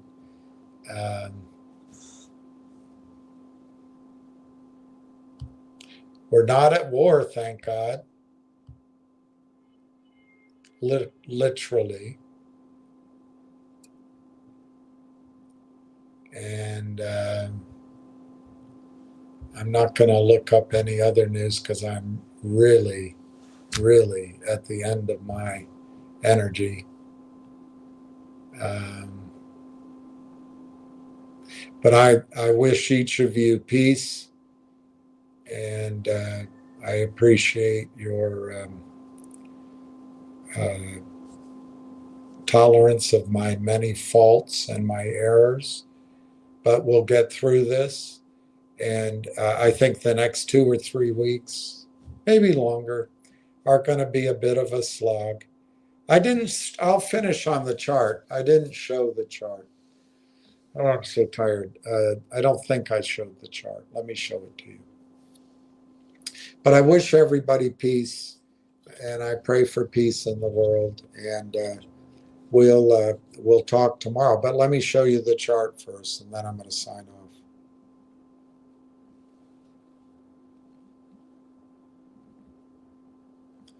And I was going to talk about NextBridge, but if I can just beg off of NextBridge until tomorrow, I'd appreciate it. I took this chart of Railtown this morning. The green line right here is right here. The green line is how I see support. And I saw it when it was up here. I saw it here. I saw it here. I barely mentioned it up here because I didn't want to scare people. But, but I did. mention it. And the other day I said it could go down to 27.50. But I think the green line, the top of it might be 28 cents.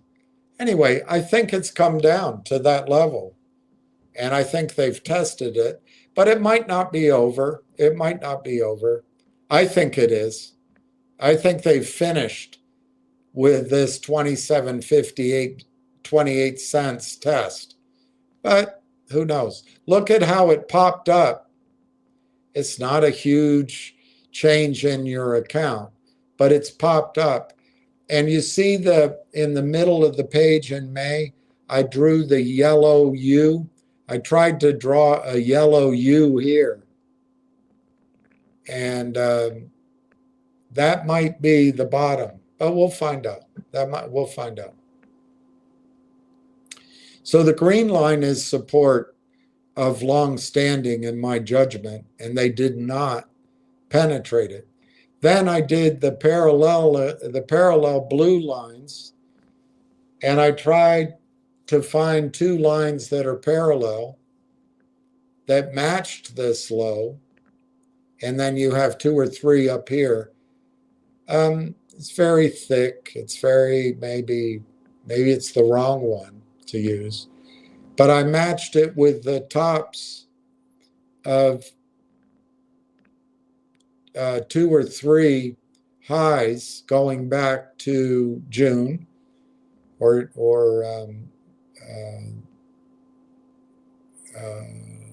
September, and then run through the thick of the trading here. I mean, I ignored the pop out. I think this is a trading range broadly. The computers, by the way, have much tighter trading ranges, but it's built into their trading formulae. So I think what you are looking at here is they drove the stock down to the low of this trading range. I could be wrong, but theoretically, this is a bottom, and it's going to trade now up to this blue line, which coincidentally, I didn't plan it, it crosses the 200-day moving average. So I think we're going to now start a steady climb. It won't be perfectly up. It'll be sideways and might have some down days. But I think we're going to do a climb first to the 20-day moving average and that little clutter. But I think it's going to be a steady climb to this blue line, which will be, by the time they get there, about 38 cents a share. And then the next is around 40 cents a share on the 20-day moving, 200-day moving average. There's nothing sacred about these lines. But I think that's going to be the resistance, which if you see the yellow horizontal here, right here, I think 40 cents becomes a bit of resistance that we have to break through. And anyway, that's what I think the next 2 weeks, 3 weeks, the stock is going to do. So I'm not telling you, although it could happen, it always could happen, that they can be successful for a day or for a half day or for even a week as we come to the end of the year. I don't think so. I think for the next 2 or 3 weeks, the stock, although it's subject to spikes lower, I think the stock is going to steadily, slowly, up and down, sideways, work its way to the top of this parallel. In other words, I think the stock is going to work up to 38 cents, 39 cents. I think it's going to go up to the yellow line, 40 cents, 41 cents, 42 cents. And that's going to work through a lot of the selling. The stock's going to move from weak hands to strong hands. And by the way, the computerized sellers, the so-called counterfeiters, the so-called naked short sellers, they can make money as the stock goes up. They can make money in this range. So I think it's going to go up. I think it's going to pop through the 40 cents either in the first or second week of January. It could happen sooner. There's no reason why it can't happen by the end of the year. And then we're going to test through this resistance. The stock will pop up and pull back to see if it can fall back down again. But I think it'll be a weak effort. And then I think the stock will break out above 60, 70, and 80 cents. My opinion, do you see this trade here in the middle of May, how high it went?